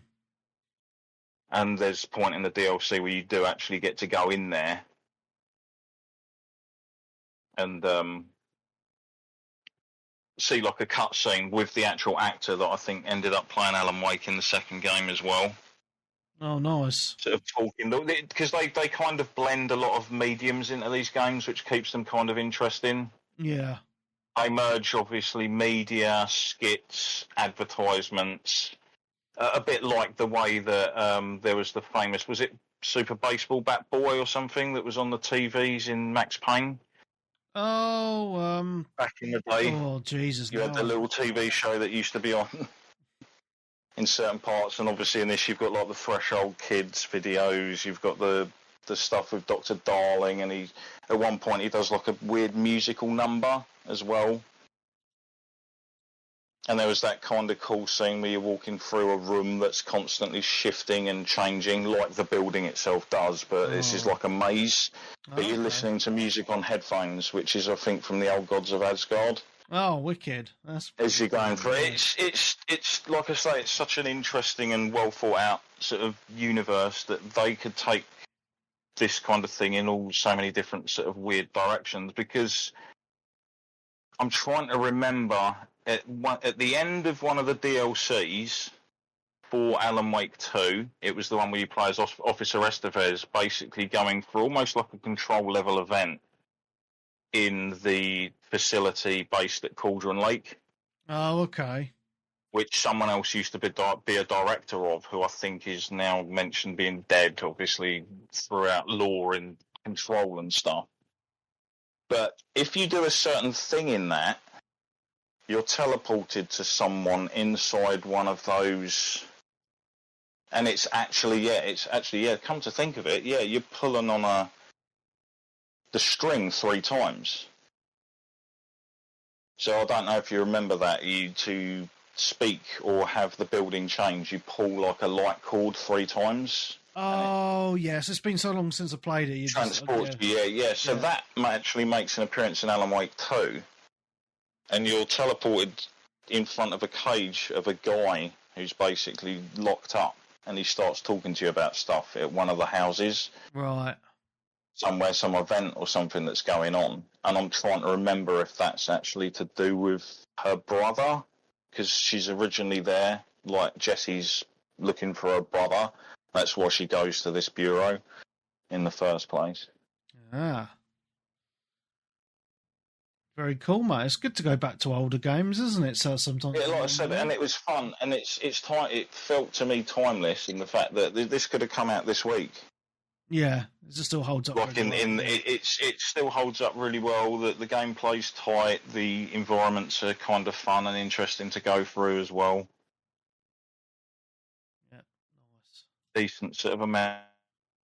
Right, a bit of freedom in where you can go whenever you want. You can teleport about. You, like I said, you get these weird. Sorry, cut off earlier. I was remembering like bureau alerts, where you're kind of given missions on the fly. Oh, right, okay. Like rogue agents in this location, we need them eliminated, or like nodes that need destroying, or the worst one, which is protection. Every time that comes up, I ignore it because you just run to the location and already they're getting mullered. Yeah. By the enemies. Especially if it's like the screeching, exploding enemies and stuff. Playing this game in headphones is really weird, though. It's cool, but it does get a bit much with all of the talking. Oh, yeah, yeah. Because if you remember, like, the location's actually being taken over by, like, an entity called the Hiss that basically gets into people's heads, like, with this speech that just keeps repeating and going on, and it's mumbled and stuff, and people have to wear these resonance HRAs, resonance amplifiers, I think it is, to basically protect themselves from the thing. Otherwise, they turn crazy, like all the other people in the place. But it's just cool going through like the locations with like the bodies just sort of like suspended, sort of like being hung like in the air and stuff. Just to add to all the craziness. Nice. Oh, I'm glad you enjoyed it. Good game. Yeah. I've still got a little bit to go on the last of the DLCs, which is the one where I'm kind of going around like an excavation site. Nice. Because there's been a breach in the basement. But each of the DLCs just takes you to a different level in the actual house. Because when you finish the game, it kind of keeps going if you want it to. Right, okay. If there's a few pickups you want to find, or also Peeps, if he hasn't played this, it's a pretty simple platinum, to be honest. It's probably on it's really, PS Plus by now, I would have thought, maybe. It's really generous with some of the things as well, like, I think when I was briefly looking through it was like, find like 180 collectibles or something like that, and you think, oh, bloody hell. But then that's like hardly anything, like when you think about it. Because there's so much information and stuff to pick up and you're playing through the game that it's always generous. Like even like things like Capture 25 control points, which are basically your fast travels about the building. Yeah. There's there's more than 25 in the game easily. So there's some interesting secrets as well. Did either of you do the one where you go into the mirror world? Probably not, mate. As I say, it's been so long since I played it. Yeah, because it's a lot of it. Kind of crazy, like the stuff that obviously goes on there, because you've got these altered world objects or objects of power, or whatever they are, and you basically end up cleansing a bunch of them, and there's like a little lore behind each one, like the clock that keeps replicating itself. So there's like entire floors of this building that have just been abandoned because there's just piles of these clocks that keep duplicating. Left about. Weird. Very strange. But yeah, moving on anyway. Oh, mate, yeah. I did finish a game this week. Finally finished Death Stranding. Nice. Yeah, it's one of those weird games for me that it took me 3 attempts to actually get into it. But once I finally got into it, it is like that story. And I spoke to Peebs about this, and I said, it was quite fun. I was in party chat with Peebs. I said, oh, I finished Death Stranding. He was like, oh, yeah. And I was like, have you finished it? And he said, yeah. And I said, oh, what do you think of the story? And he's like, oh, I skipped all the cutscenes, mate. I was like, what? I can't believe it. Like, so I had to, like, even though he completed the game, I had to explain to him the story. So I was explaining him the story. I'm not going to spoil it for people that haven't played it. And he was like, oh, that's actually sounds really good. I said, yeah, you missed out on a lot. Yeah, so for me, the actual gameplay itself of traversing the world is probably the bit I didn't like. At the beginning, I hated the most.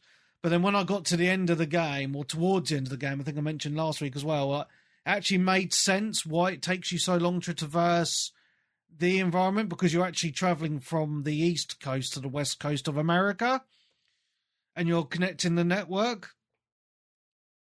So obviously it's going to take a long time to traverse from point to point.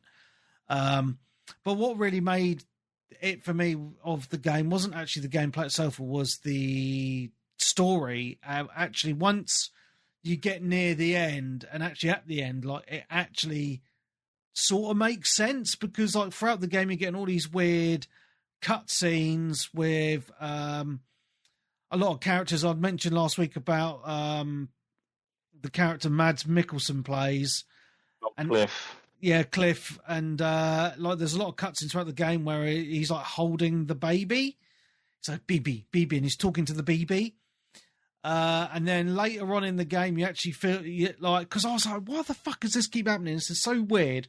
But then at the end of the game, and it's right at the end, there's a really long cutscene, and some parts are actually playable. I'm not going to spoil the story, but it actually made sense. I was like, oh, and it didn't even twig to me that could even be a thing, right?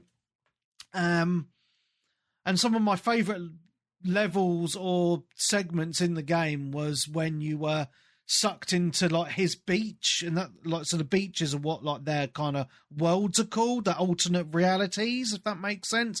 And his is always set in like a World War I or II scenario. Those sections were so fucking cool, man. So good. But no, as I mentioned before, I'm just going to glaze over it. The graphics are absolutely stunning, almost photorealistic, and for a game that's quite old now, that's very impressive to me. The gameplay, once you actually get guns and stuff, it's a lot better. Like some of the story and the characters you meet along the way are so fucking weird. You're like, what the hell is going on? But then it kind of like, once it twigs in your mind, you're like, oh, okay. It's weird as fuck, but kind of makes sense. It's just a weird and wacky story by Hideo Kojima. That guy's got one strange imagination. But no, I really enjoyed the game. I thought it was good. But as I mentioned last week, I think it just takes too long to actually get into. And I think that's one of the thing with Death Stranding 2. I've heard some complaints from people saying it's overly simplified from the first one. But I think the positive on that is you can get into it a lot quicker. From what I've heard on the sequel. I'm actually wondering as well, because obviously you've mentioned all that before. People like was simplified, etc. from it. I mean, maybe it was a criticism from the first one that it took you a little while before you start unlocking sort of like things to fight back against stuff that's going on in the game, etc. And actually having those enemies about that you're just not just trying to avoid them constantly. Yeah.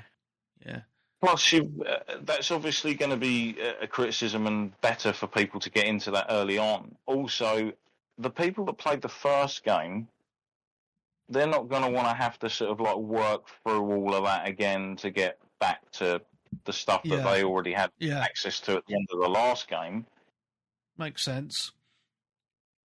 So that makes also a little bit more sense there. Yeah. So I finished it now.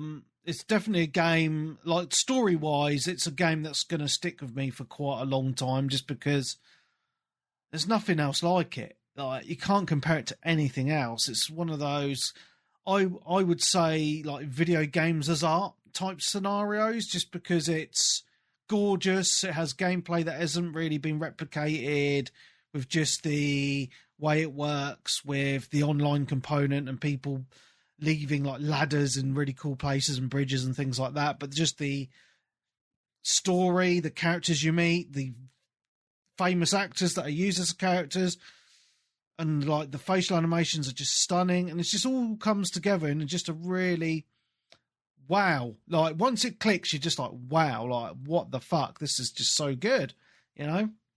Yeah, I've done it. Like Hideo Kojima and the team have done a really good job with the original. And have you seen?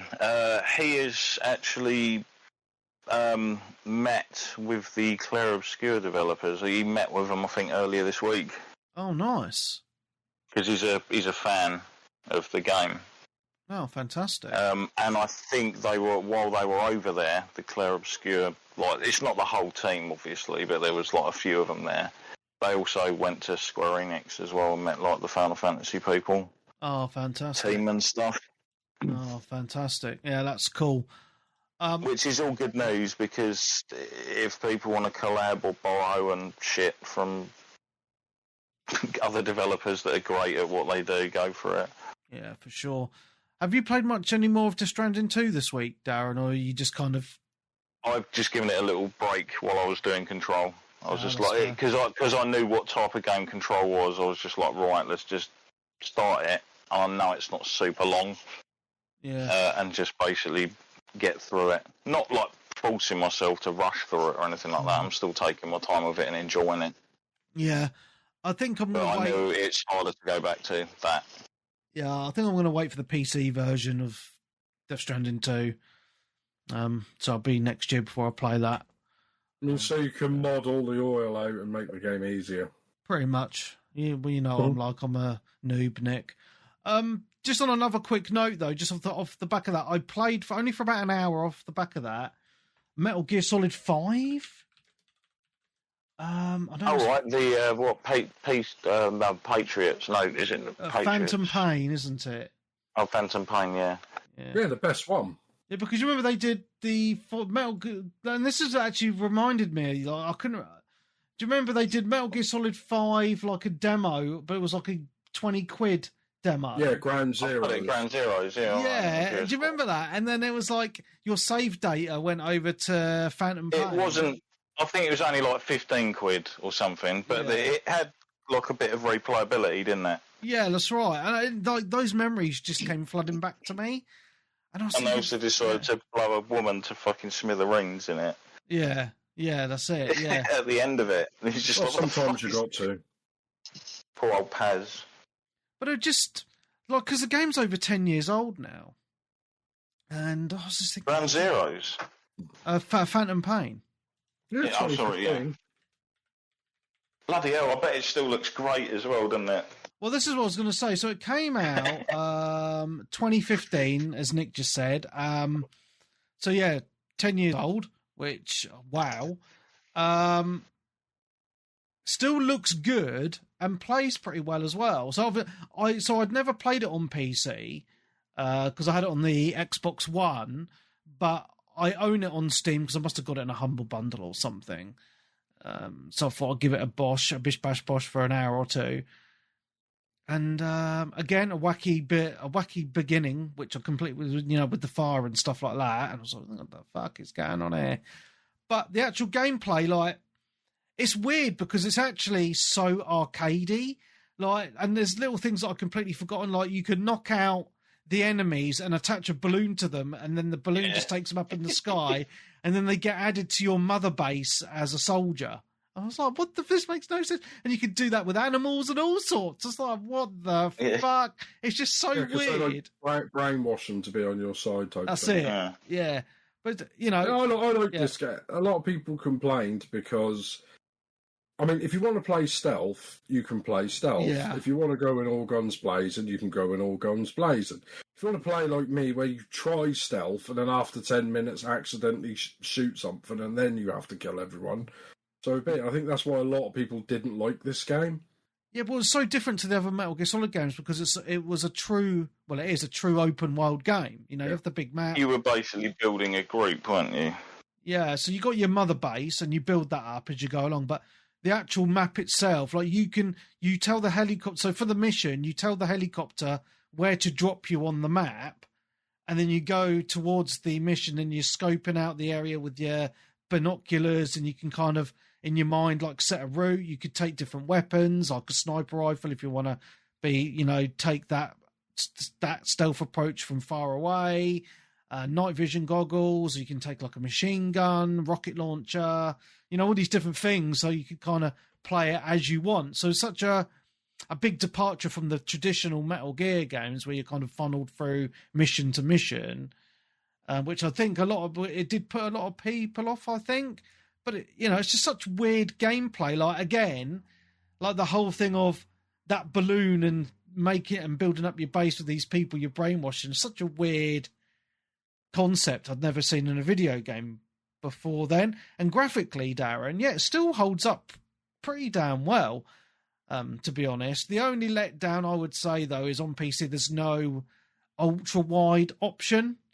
So I've got the big black borders on the sides of my monitor, but that's just a... I bet it is annoying if you have got an ultra-wide system, I guess. Yeah. I do remember this game made me rage so bad, like back then, because I remember I got so annoyed I was literally foaming at the mouth, screaming, and I frisbees the disc out the window. And then I had to go and find it. Because, because that's how mad I got. Which, obviously, I was doing it wrong. I played through pretty much to the final boss, where there's like 2 Metal Gear things, and I just didn't upgrade any weapons at all. Oh dear. Because I obviously ignored that bit of the tutorial, because you know how much I don't read tutorials. Of course, yeah. And then I was like, oh, okay. So then I upgraded all my weapons, and then I did it first time easily. So I'm like, oh.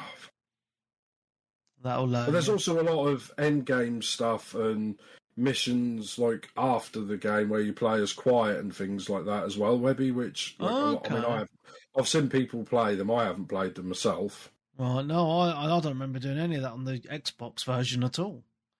Yeah, there's a lot more other... I think they unlock after you play the game, but you wouldn't know unless you reload the game. Right. And do something, and then it unlocks. I think so. I think sometimes it's just quite nice to, as Darren did with Control, to go back to some of those older games, be it 10 years old or whatever.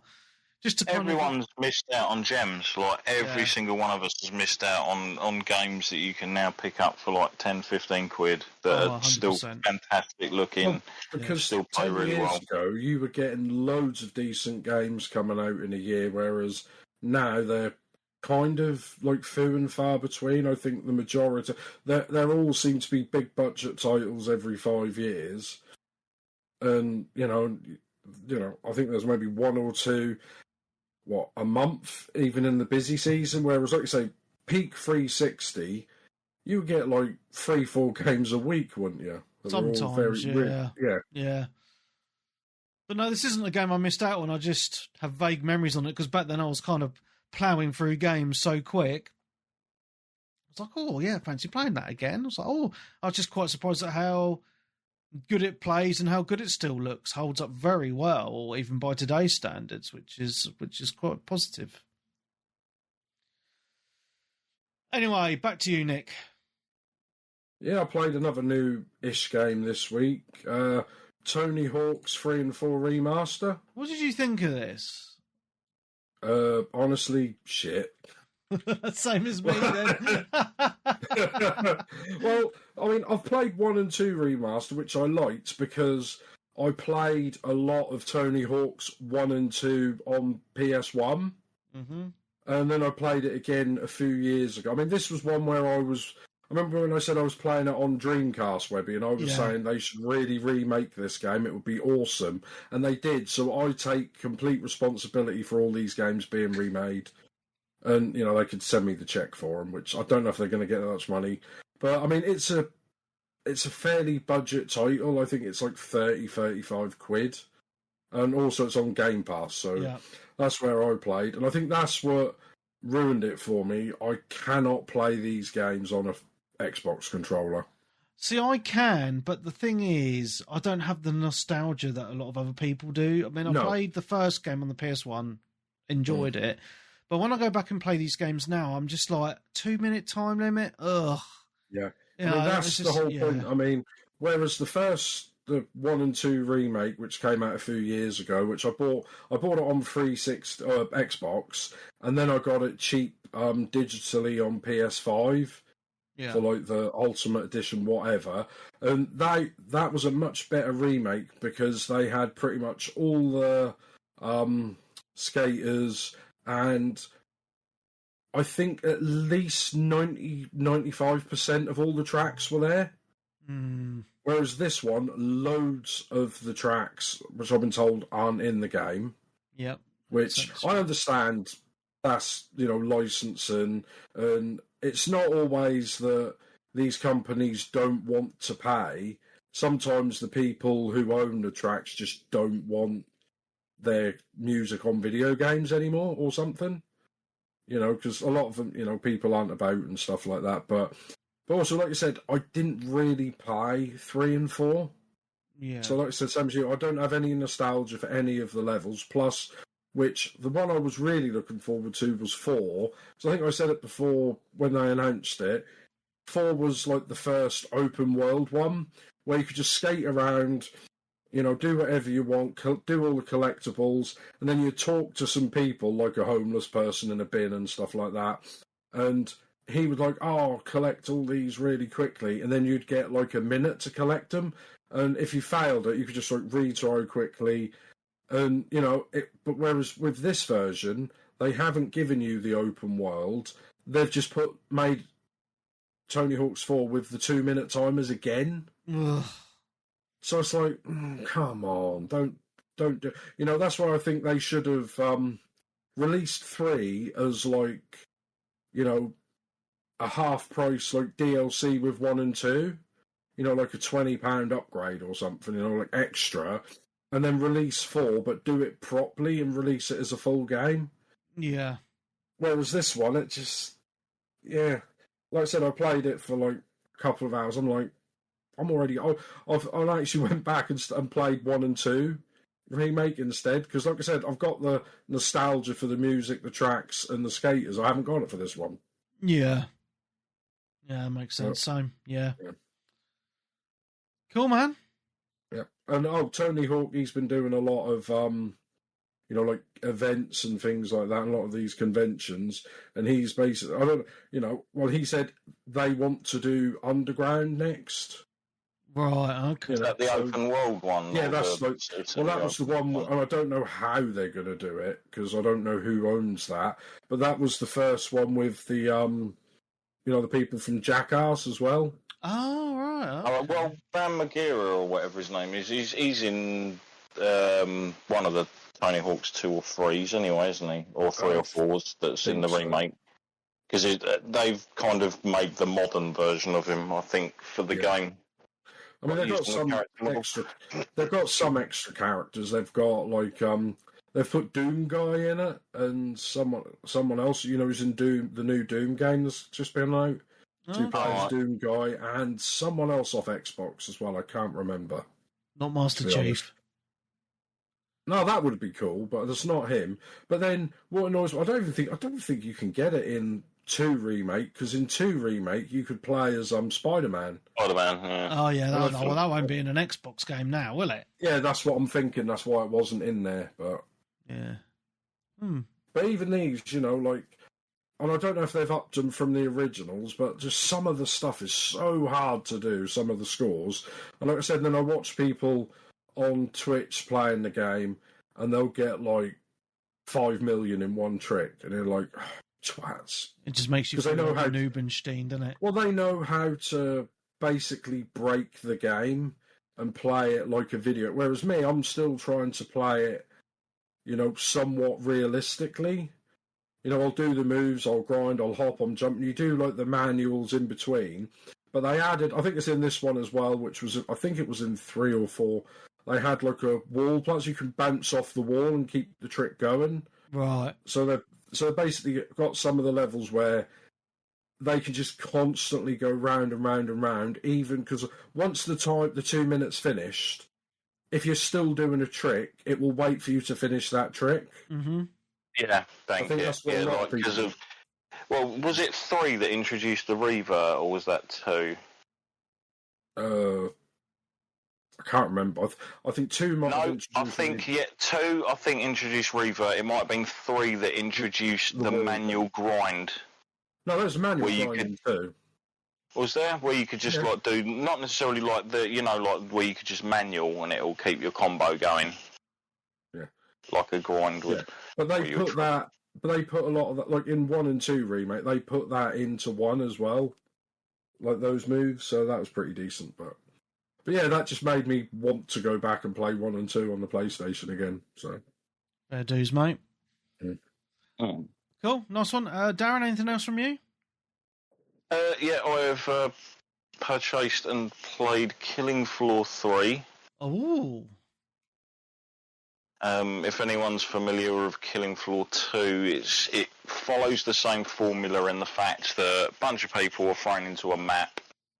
You basically fight off loads of enemies, sort of COD Zombies style, which grants you credits, which you can then go to a pack-a-punch type of machine and purchase ammo back, increase your armour, refill your armour, grenades, your abilities, purchase new weapons, etc., and then survive the next wave. But this one is set more in the future. You sort of start off on a spaceship, and then you have to do a tutorial, which takes about 10-15 minutes, and then you can enter into the multiplayer online with other people, which is basically just obviously playing the maps with full squads, which are now, I think, 6-player instead of 4. I'm trying to remember. I think the first one was 4-player. Is it kind of just like Zombies mode from COD? Sort of, yeah, but with all the weird, messed up sort of Killing Floor style creatures in it. So you got the weird things that scuttle across the floor and sort of spit at you, and then you've got the big giant things with the dual chainsaws and things like that. Okay. I've added new enemy types in this one that I don't remember from the previous one anyway. They might have added them in sort of DLCs, but So you fight your way through like a bunch of waves, and then like a big boss will spawn at the end, and then you basically take them out to win the map. But you've also got like mini missions to do as well. So if any of you've played like battle royale games, and you get like given missions, you perform and execute these while you're in the map. So it might require you to go to a certain area and scan bodies or access files on a computer somewhere or something while everything's going on. Okay. Is it fun though? Is it? I mean, because you don't normally play a lot of multiplayer, It kind of is. It is fun, but I will say I don't know whether the fact that it's because it's 6-player, it doesn't seem as smooth as the original. I think because there's obviously a lot going on and there's 6 people in the map rather than 4. So it didn't feel particularly fantastic and fluid, we'll say. I did have some fun and some frustration because obviously when you start off, you're pretty much low level. You complete games and you increase your rank. And you can earn perk points and then level up your different classes. This is now one of the things that I don't like about this is it's now class-based. Oh, okay. So they didn't have classes before. Okay. So the original one had classes, but you could choose any character model to run as that class. Because obviously there's like a bunch of characters. Mr. Foster's like the most well-known one. It's the guy with the gas mask and the suit. So now on this one, when you choose a class, you're locked into that character. Okay. That's a bit meh. And you can't have people that are a different class than you. So when you go into a game of 6, it's like all the classes. Oh, so you can't be the same. Each character. Right. Yeah. No. That's a bit like Space Marine as well, then. So, yeah, I suppose in a sense, yeah. But with like twice the amount of people charged about, things can get proper hectic at times. Like you don't know where you're getting bloody hit from. Is it crossplay as well, or? Yes, it is crossplay. Okay. So it's kind of fun. I'm not sort of like blown away by it, nor am I like this is terrible. I'm just like in a happy medium where it's like, am I enjoying it as much as the second one when I first played it? No. But then there's still enough pull there to keep me going back to it to sort of level up the characters. When you do earn the perks, it's very similar to sort of other things where you'll level up and it'll be like, right, you can choose one of these 2 perks, but only one of them. So try and sort of choose the one you want that's going to be more useful. You can also level up those perks a few more times as well to increase their stat values to make them better. Okay. So I just hope the matchmaking's reasonable because there's obviously going to be certain classes that are sort of more favoured than others. I will say I kind of chose a class that's a bit of an arse, to be honest. In the maps I've been generally doing, I ended up picking like the long range class. So it's like bolt actions and all that kind of type of stuff, or like rifles that don't hold a great majority. And considering the game's like quite up in your face, they're not necessarily the best weapons to have. Is like a 6-shooter and a epoxy like rifle. But I've started leveling it up, and I was just like, well, I might as well continue leveling that one up and get a few more perks and increase their playability, because you can choose which kit to take them out with, like with as far as ammo crates or grenades and stuff. So you can obviously lay down ammo crates for team members, etc. Yeah, okay. And things like that. So each class can play a specific role if you want, I guess, but the classes have access to their own class-based weapons. I think that was a similar thing in the previous game, but then I think one of the perks you could get unlock like later on is you can now actually select guns from another class.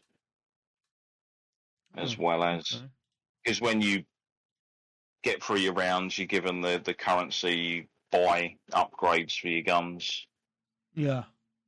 At the vending machine or pod or whatever it is. But the upgrades is actually kind of weird. You craft them yourself out of materials you get from defeating monsters. Because I noticed when I was playing, it was just like, oh, you've picked up these materials and stuff. I'm like, what's that for? That's new. Don't remember that. But yeah, you go into something on the ship and you craft the mods and then attach those mods to your weapon. But it obviously makes that weapon that you've attached the mods to more expensive to purchase out of the pod when you unlock it, because it's obviously got bonuses on it. Right. Like increased accuracy or slightly better recoil, etc. Better fire rate. Okay, that sounds interesting. So it's got potential. Yeah, it's got more potential than the other game, which I don't know whether we'll go around again, but unless you're going to talk about it next. I probably will do. It is. I'm just looking at Killing Floor 3, but it's a budget title, £35 on Steam. Mixed reviews. Ooh.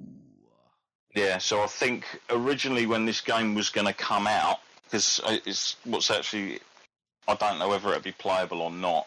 Maybe it is. I haven't tested it out. I'm sure someone has. But this game went into a beta around February, March time, I think it was. And the beta was so widely panned, like people just did not like it particularly very well. Yeah.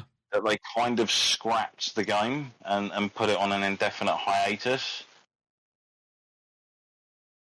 But it was literally 2 weeks before the game was due to relaunch. Yeah. And that game had physical copies, and I guarantee those physical copies had been printed. Because when I obviously installed the game, it basically updated as big as the game install was. Like it was overwriting the previous version of the game. Yeah, I'm not surprised. It was actually on the disc, which would be interesting to see if that is actually there. And you could play the old version of it before they've made whatever changes it is they've done. Yeah. Because it just suddenly appeared up on the release schedule of like, oh, in 3 weeks, that's out. Sweet, I might as well pick that up because I was originally going to grab it. And again, it's not a full price game. It was sort of like reasonably priced. And I enjoyed the original. Or should I say the second one? I didn't play the first one. I think that was just on the PC. The second one came out on everything eventually, because it started off on PC, then it was PlayStation for a while, and then I think it came to Xbox a bit later. Okay. They're good fun games anyway. They have nice gameplay when they work. Cool. So yeah, on to your game. Well, let me just talk about... I just want to mention a couple of driving games I've been playing before I get into the other new release I played this week. Just very briefly. I'm still playing a lot of F1 25. It's fantastic. Still loving it. It's awesome. The other racing game that I've been playing this has been probably my most played game this week. Test Drive Unlimited Solar Crown. Oh, yeah. Yeah, so I had a big update this week. The long-awaited casino is now available, which is fantastic.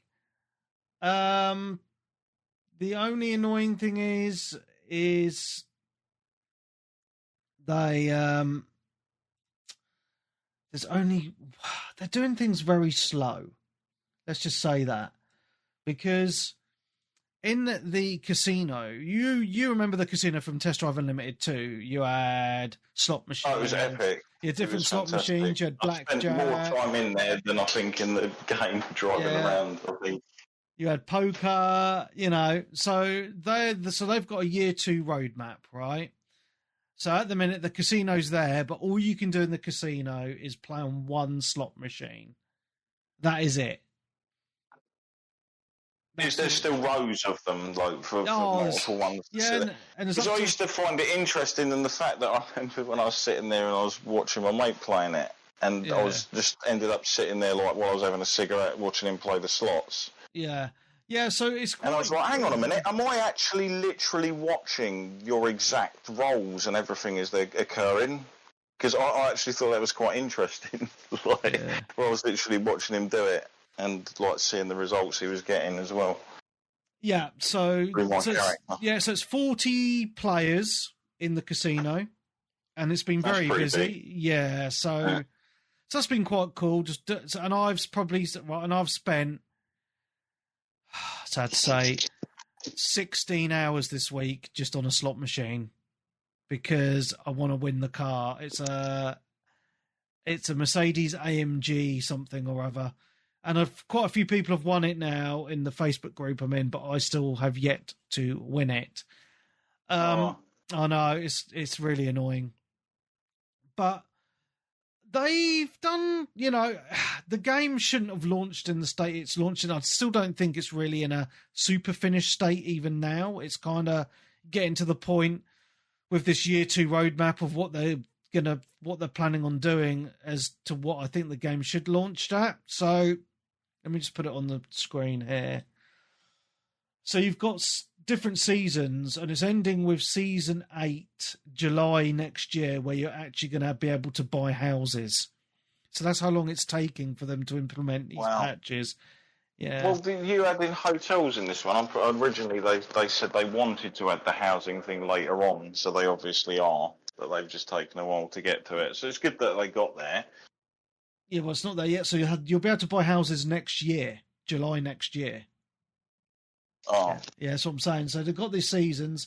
So the next season that's coming out in October, they're adding the taxi missions. They have actually already added a load of new different races and stuff with this patch and some cars. So you've got the new DeLorean in it, which is actually pretty cool. A Porsche.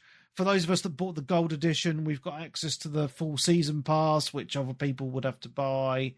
They seem to have improved the frame rate, I would say, slightly, because it was quite jittery for me before, and now it's kind of sitting at a solid 60. Graphics are okay. They're not amazing, but, the world is very, there's a lot of traffic. You can get in the car, look at everything, look around, roll down the windows and all that sort of stuff that you want to do from a test drive game. I don't have a lot of cars in my garage. I think I've got like 8 or 9 cars because they're like a test drive game. They're very expensive to buy, and you obviously want to upgrade the cars you've got as well anyway to make them better. So you really do need to test drive the cars because there's quite a lot of currency to purchase, and you will use that car quite a lot. So yeah, they've added more races. They've added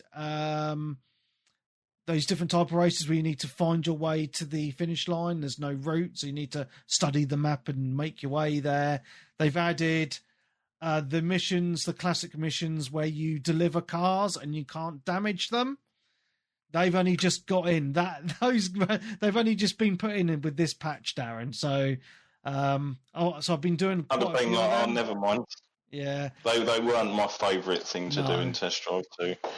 No, but what they done. So what's quite interesting though is I've gone back and I played some Test Drive Unlimited 2 this week on my Steam Deck, and what's quite interesting about the differences is I forgot about this on Test Drive Unlimited 2. You've got the Gran Turismo style driving licenses to do. And I completely forgot about that. You go to I don't remember that. Yeah, you go to like a training centre, and this is how you get your better licenses. I remember I had to get my off-road licence, and it was a pain in the freaking arse, if I remember correctly. That one was a bit of a bummer. And I completely forgot about that, so I spent a bit of time doing that, doing some missions. And what's really cool, just to give a shout out, I've talked about this ages ago. There's a modding community. It's called Project Paradise 2 on PC, and what they've done is they've got their own servers running for Test Drive Unlimited 2, and it's quite busy. So I was driving around yesterday, and I saw about 8 people on the map just driving around. We tooted each other and said hello, and then just cruised around for a bit. It gave me some really big... Just the casino on... Yes, the casinos... Nice. Yeah, so basically the modding community of this Project Paradise 2, they've got all the DLC available, including the casino. It's all online as well, so you can see people walking around the casino. Mate, it's just like playing it again on the 360. Because obviously those servers went offline a long time ago. I think this is the magic the modding community on PC can do. It's so cool. They've got their own Discord, and people are like, right, well, we're all going to go on now and have a little cruise. And I didn't look at any of this until after, because I was just in the game. I was like, oh, there's people there, and I forgot how big Test Drive Unlimited 2 was, because you got Ibiza and Hawaii in Test Drive Unlimited 2. Fucking massive. And the graphics actually still hold up pretty well even today. Bearing in mind I was playing on the small screen of the Steam Deck, but still, it's like, wow, this actually looks pretty awesome still, And the original, and it had police, and you got done for traffic offences and all sorts. I was thinking, there's so much missing in Solar Crown from the original game, because you can't buy much missing in modern games that we used to have in the lesser game. Yeah, because you can't buy houses. In modern gaming in general, that whole community aspect's completely vanished, I would say, in a lot of things. You can make your own clans in Test Drive Unlimited 2. You have a little clubhouse, and then people can put money into it and improve it and stuff. All this cool, all these cool features which are missing in modern games, and this is the sort of stuff I was hoping that they would bring back in Solar Crown. And I'm enjoying Solar Crown. I've played about 80 hours of it now, so it's not like I've not been playing it. I think it's shit, but it's still in a state where I couldn't recommend it to people unless you were buying it at a deep discount, because it feels like even now, a year, it's been out for nearly a year, it still feels like a very early access game to me, And I'm hoping that they do spend more time on it and improve it, because when they have all the features in, like the houses and extra stuff in the casino and stuff, it will feel a lot more like an original Test Drive Unlimited, So, yeah. So I just wanted to mention that I've pumped a lot of hours in, cruising and the casino. And the only I'm going to miss a game. I'm going to talk about this my other game on my list next week, because I didn't play it a lot. I didn't give it, so I can't give it a fair shout. But the other game I know you've got, Darren, I've only played for about an hour. Same. And I'm not really super impressed with it. At the minute, it's Wuchang Fallen Feathers. And this was a game that I was really looking forward to. I mean, it's got beautiful visuals and a really nice aesthetic going on with what it's doing. Yeah. I think the mood and the feel and everything is really good. It just kind of falls apart a little bit on the combat side. It's only generally because this is a Chinese-based game, and I know it's all about that sword dancing stuff. But I just find it just hit the fucking person. Stop pissing about and hit the person. If you actually did that, then I wouldn't get hit myself, because you're dancing around like an idiot. Yeah. Do proper hit combos and not all this weird dance twisting sort of type of stuff. I might have to change my weapons about, because you have got 4 or 5 different weapon types, haven't you can use. Oh, I've only been using that big sword.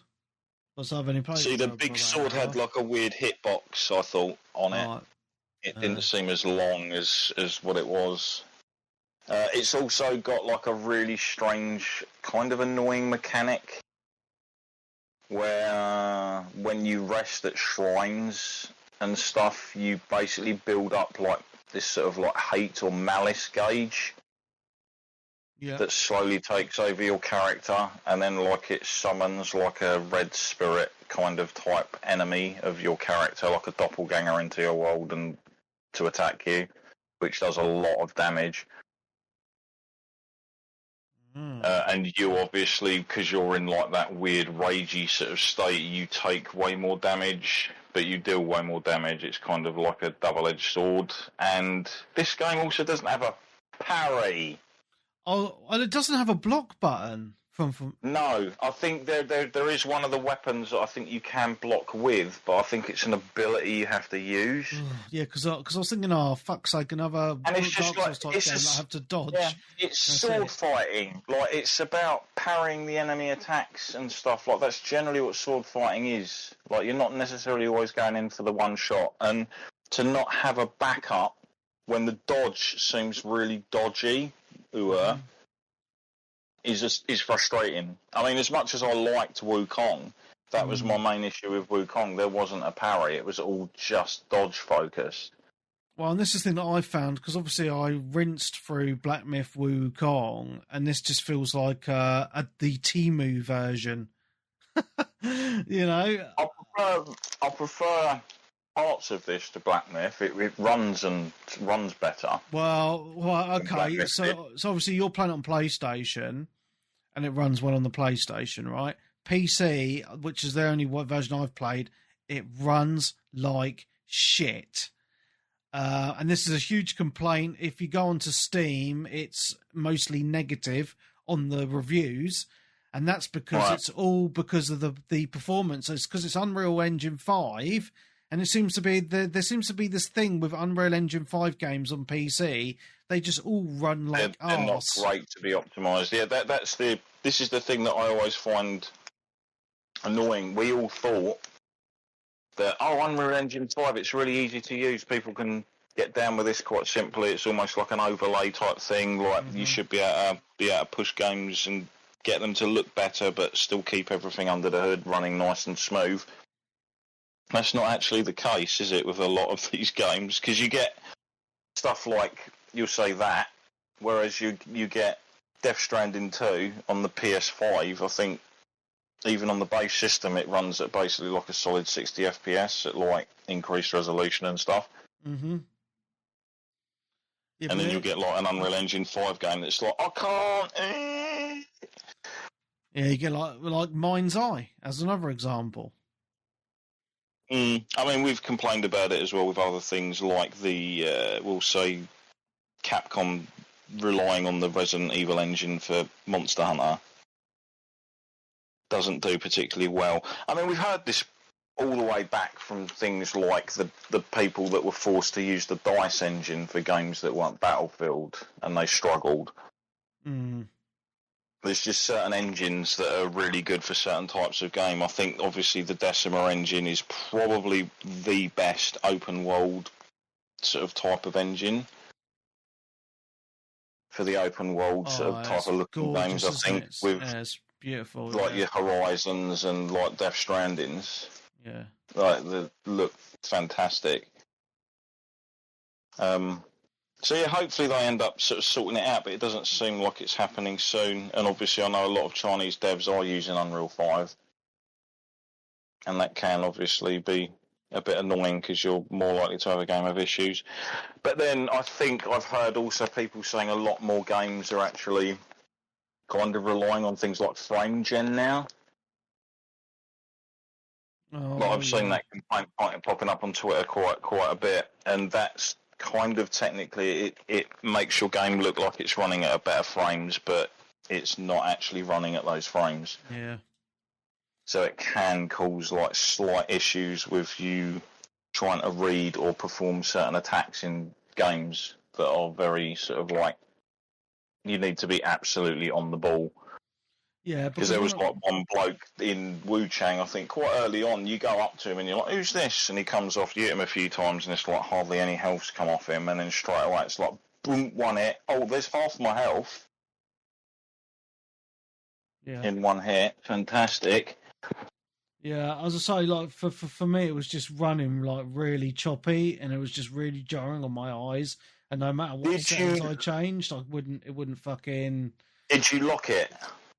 No, because I never do on my PC games. There's an option. That's what it says. I noticed when I played it. It said when you choose like performance or whatever, use a 120Hz TV with like a variable refresh and lock in the frames rather than letting it flap about. I might It's just try it that makes the again game when I'm perform playing it. better. If I try it again, lock it to 60, then and see how it runs then. I will say it seems quite difficult so far, mainly just from the fact that my attacks kind of seem a bit cacky. Well, you don't seem to do a lot of damage. No. Well, not necessarily like a lot of damage, because you level up slightly differently. You have to use this essence stuff, don't you? You go to like a shrine, and then you have to convert the essence to like an ability point that you can then slot into a skill tree. Mm-hmm. And it's the skills on the skill tree that increase your attack, defense, that's right, and other things like that. But I only realised when I sort of looked over and I was like, oh, I can see their arrows telling me what's getting increased. Yeah.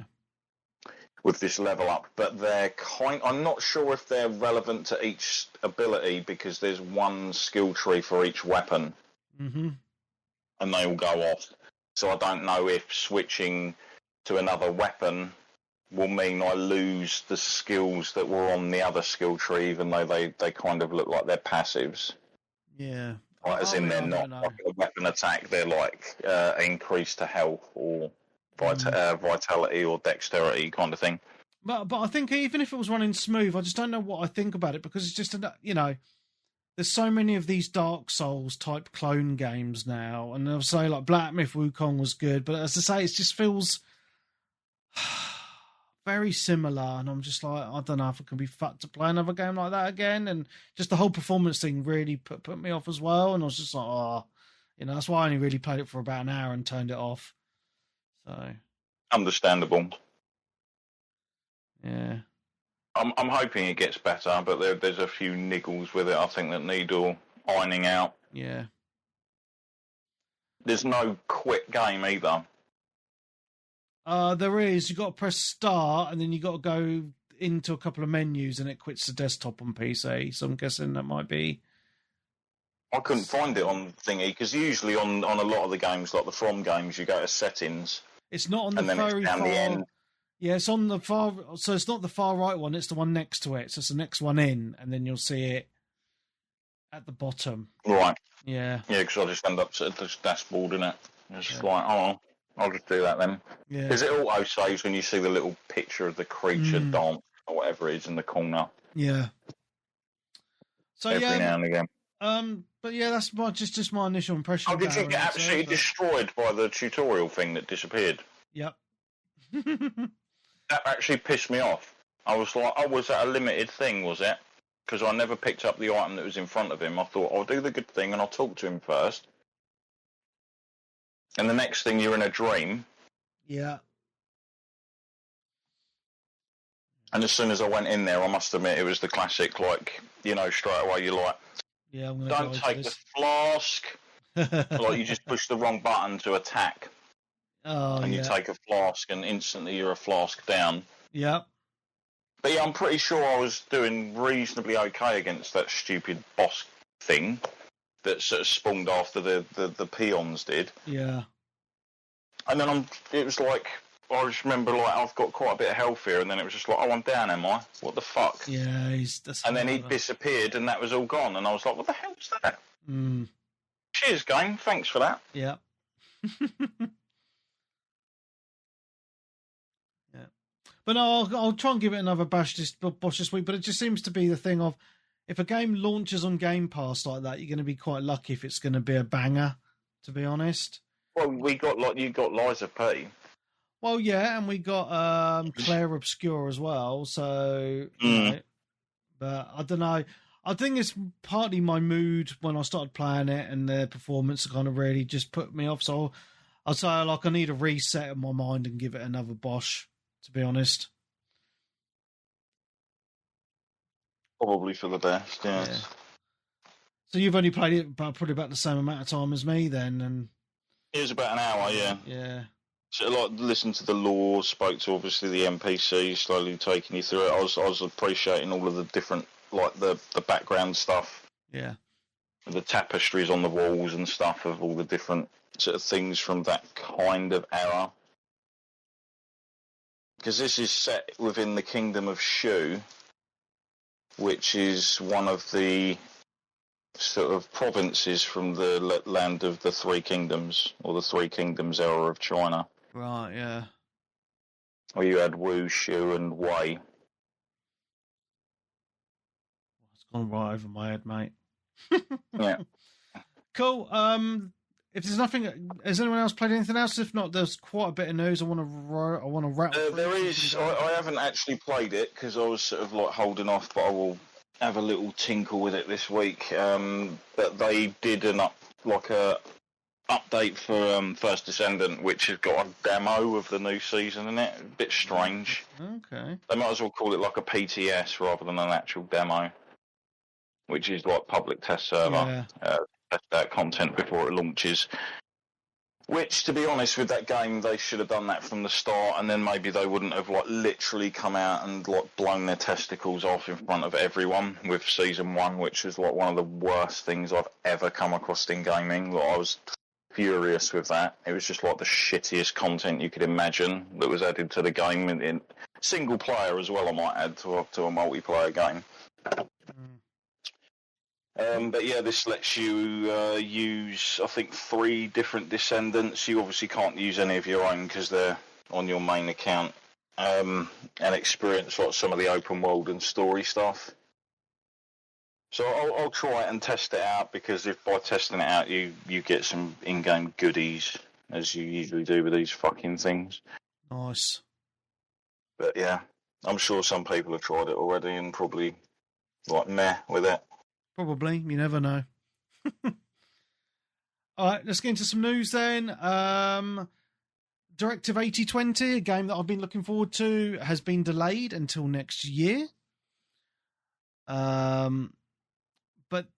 this was announced literally a day after Supermassive Games announced that they were laying off 36 members of staff, all based in the UK as well, which is a little bit of a shame. They're almost like, in theory, sort of like Telltale in a way. They remind me a little bit of Telltale. Supermassive. They make those type of games, if you know what I mean. Well, yeah, they make the Dark Pictures games, don't they? I fucking love those games. Yeah. So obviously started off with Until Dawn, and that's it. Yeah. Did like spin-offs and things like that. They are good at what they do. Yeah. So that's a little bit of a shame that those staff, it's because especially since it's a UK-based studio and there's not many left, that they're laying off staff. So and the game's been delayed, which is a shame. So it was meant to come out the 2nd of October. So. Which would have been a good time for it, to be honest. You kind of want to hit in during that Halloween. Yeah. What's it? I will say I did see a trailer yesterday for a game that actually does look pretty damn good. And I think the game's already out. Okay. But they're doing an upgrade. There we go. Alien Rogue Incursion Evolved Edition. Okay. Well, we've definitely talked about this before. It's kind of getting a what looks like a soft sort of upgrade reboot. That's the first person. And it looked pretty damn good, the trailer that I watched for it. Quite short and sweet. There was also a nice 10 minutes of, is it Kronos gameplay released this week? Okay, I might have. Is it Kronos, the Bloober team game that's kind of like Kronos the New Dawn? Yeah. Bloober, yeah, I just found it on YouTube. Yes, that looks great. They're the kind of games I do like. As soon as I was like watching them play through it, it just reminded me how much I do like those type of games. Which again was another reason why I was sort of, which is why I was kind of drawn towards playing Control because I always knew it was going to have some sort of weird supernatural aspect to it, and depending on how well it was executed. Nice. Big shout out to Colin Blake. Hello. Hope you're doing well. Hello. It's just a shame we won't get another Evil Within, because I think another one of those would be bloody-tastic now. The team's gone now, isn't it, I think? Yes, well, they were rescued, weren't they? By Microsoft, but I don't... You know, Microsoft's like, they're probably... Yeah, they Tango Gameworks, I think they were all let go. And I think it wasn't long after they folded, or it was just before someone else stepped in and kind of acquired most of the dev team. Ah, okay. Probably get them to work on some fucking mobile game. Probably. There you go, boys. That's what the people want. Right, time is ticking, so let me crack on with these bits of news. Just going back to Test Drive Unlimited, the people there, the dev team, have said that obviously there's a lot of focus on Steam concurrent numbers. This is actually the first team I think I've seen come out about this, but they've actually said that the PS5 version is by far their biggest community. So take the Steam charts with a pinch of salt. Yeah, I've always thought of that when people are like, oh, there's like 1 million people playing it on Steam or something, and then you're just like, but the game sold like 6 million copies on launch. Yeah, but the thing is, right? It's not like with certain games, obviously, depending. The thing is that there's more users of Steam than of both consoles put together. But the thing is, what people seem to forget is if a game is launched on PlayStation, Xbox, and PC, usually the PlayStation version of that game sells the most.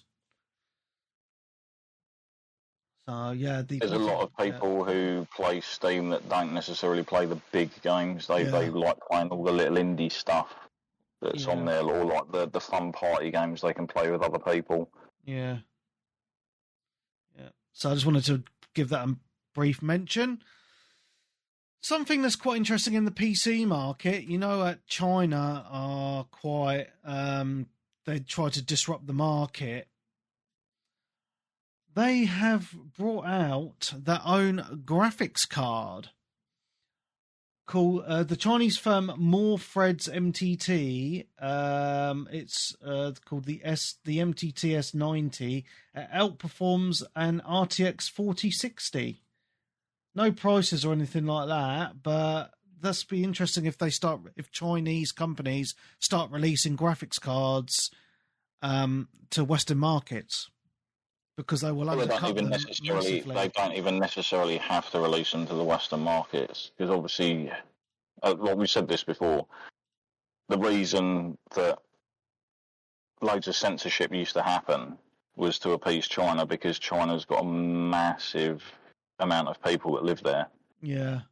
So it's a huge market. Like, the Chinese film industry is massive. Yeah. Even if they just sold those graphics cards in their own country, they do exceedingly well. Yeah. Rather than having to import the sort of like US-made cards. Yeah. Cool. Right, next bit of news. Where was I? Ubisoft CEO has come out, and he's blaming organised campaigns of criticism against its games as to why they're selling like shite. So instead of blaming themselves for bringing out turds of games, they're blaming online campaigns, apparently, for convincing people to not buy them. You can't really convince people to not buy stuff. Yeah. Like, in general, if you like the look of something, you're more than likely going to buy it regardless. Yeah. I mean, even when we tried putting people off buying certain games, they still ended up getting them. Like Alien, whatever the hell that was, that came out on the Xbox 360 that we all completed in a night. Mm-hmm. There was a few people that were like, oh, I was thinking of getting that, and everyone was like in the party, like, don't get it as shit. And then in the next day, he was like, oh, I've bought that Aliens game. Yeah. I thought it looked all right. Oh, well, and that's it. And this just shows the arrogance of the company itself. They're trying to blame everyone else but themselves for the state of their games. Which is... If the chef in the kitchen isn't cooking the meals the customers want, they're not necessarily going to buy them, are they? Yeah. Yeah. So I just wanted to mention that.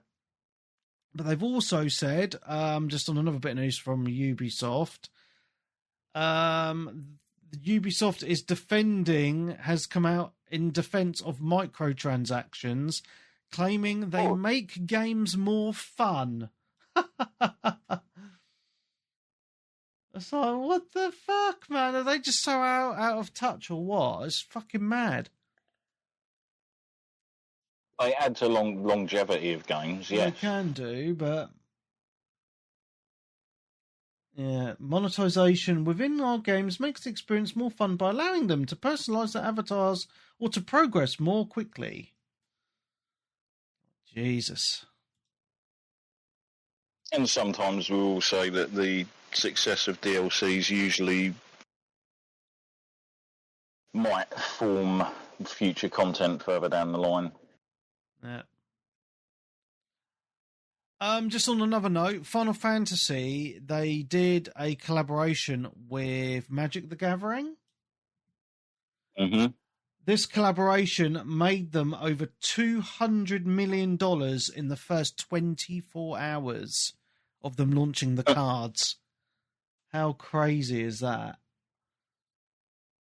People did go a bit silly for those, I noticed. Well, yeah, I bought 2 starter packs myself, and I've purchased the season pass on the online version of Magic the Gathering to play just for the Final Fantasy things. So yeah, I'm part of the problem. But yeah, these collabs make a lot of money. And my last bit of news: Project Cars 3 will be delisted in August. So you will no longer be able to buy it from August. And the online servers are going to go offline February the 24th, 2026. Saddy face. If anyone is even still playing it. There must still be people playing it, otherwise I wouldn't necessarily have to put it out. Yeah. So, what's it? Yeah. That's all my news. There was another website that got mullered, wasn't there? What do you mean? We talked briefly last week, didn't we, about Steam basically delisting a bunch of games under pressure from, like, credit card companies. And yeah, it happened to another indie website, and they literally delisted and took down a load of games which people actually owned and had in their libraries and can't access anymore. Okay. Shit, innit? More fun censorship. Yeah, more censorship. Meh.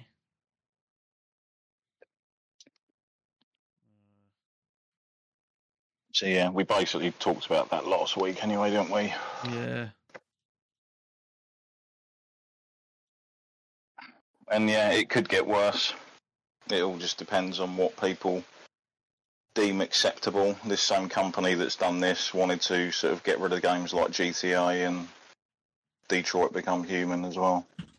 Ugh, oh, that's fucking stupid, isn't it? In the past. Yeah. Redonkulous.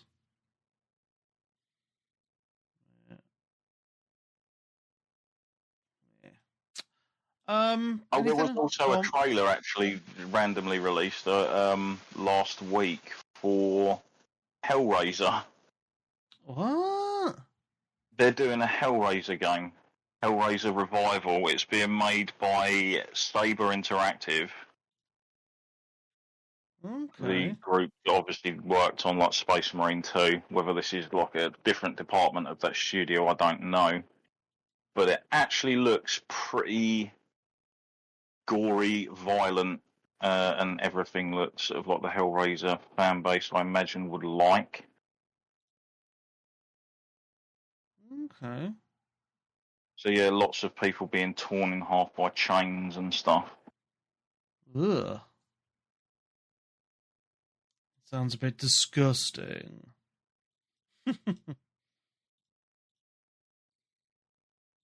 Yeah. Cool. I think, guys, we're at the end of the episode. I think Nick's been quiet for a while. I think he's struggling to stay awake over there. Who said that? All right. Yeah. 2 hours and 40 minutes. I think that's plenty. I've been streaming for 3 hours and 1 minute. I'm hot. I'm bothered. The aircon's off at the minute. Yeah, but thank you very much, everyone. It's been awesome. I will try Wuchang Fallen Feathers again, as you say. And I've enjoyed discussing the 360 stuff. It's been good fun. So anyway, from all this... Also, go on, Darren, quickly. Yeah. Yeah, I noticed loads of things that, you know, that game came out, FBC Firebreak. We mentioned it like about a month ago or 3 weeks ago or whatever it was. I think that launched on Game Pass as well, didn't it? Oh, the big pile of turd. Or something. Yeah, that's tied into the Remedy universe as well, isn't it? Because one of the areas you go into in Control is tied into one of the levels from that game with all of the post-it notes everywhere. And obviously the FBC Firebreak areas is actually parts of the locations that you go through in the game. Cool. So yeah, sorry, just random thing. That's good. Okay, anyway, it is time to end. Thank you very much for coming on, guys. It's been awesome. So from all of us here, it's been emotional. We will see you all next week.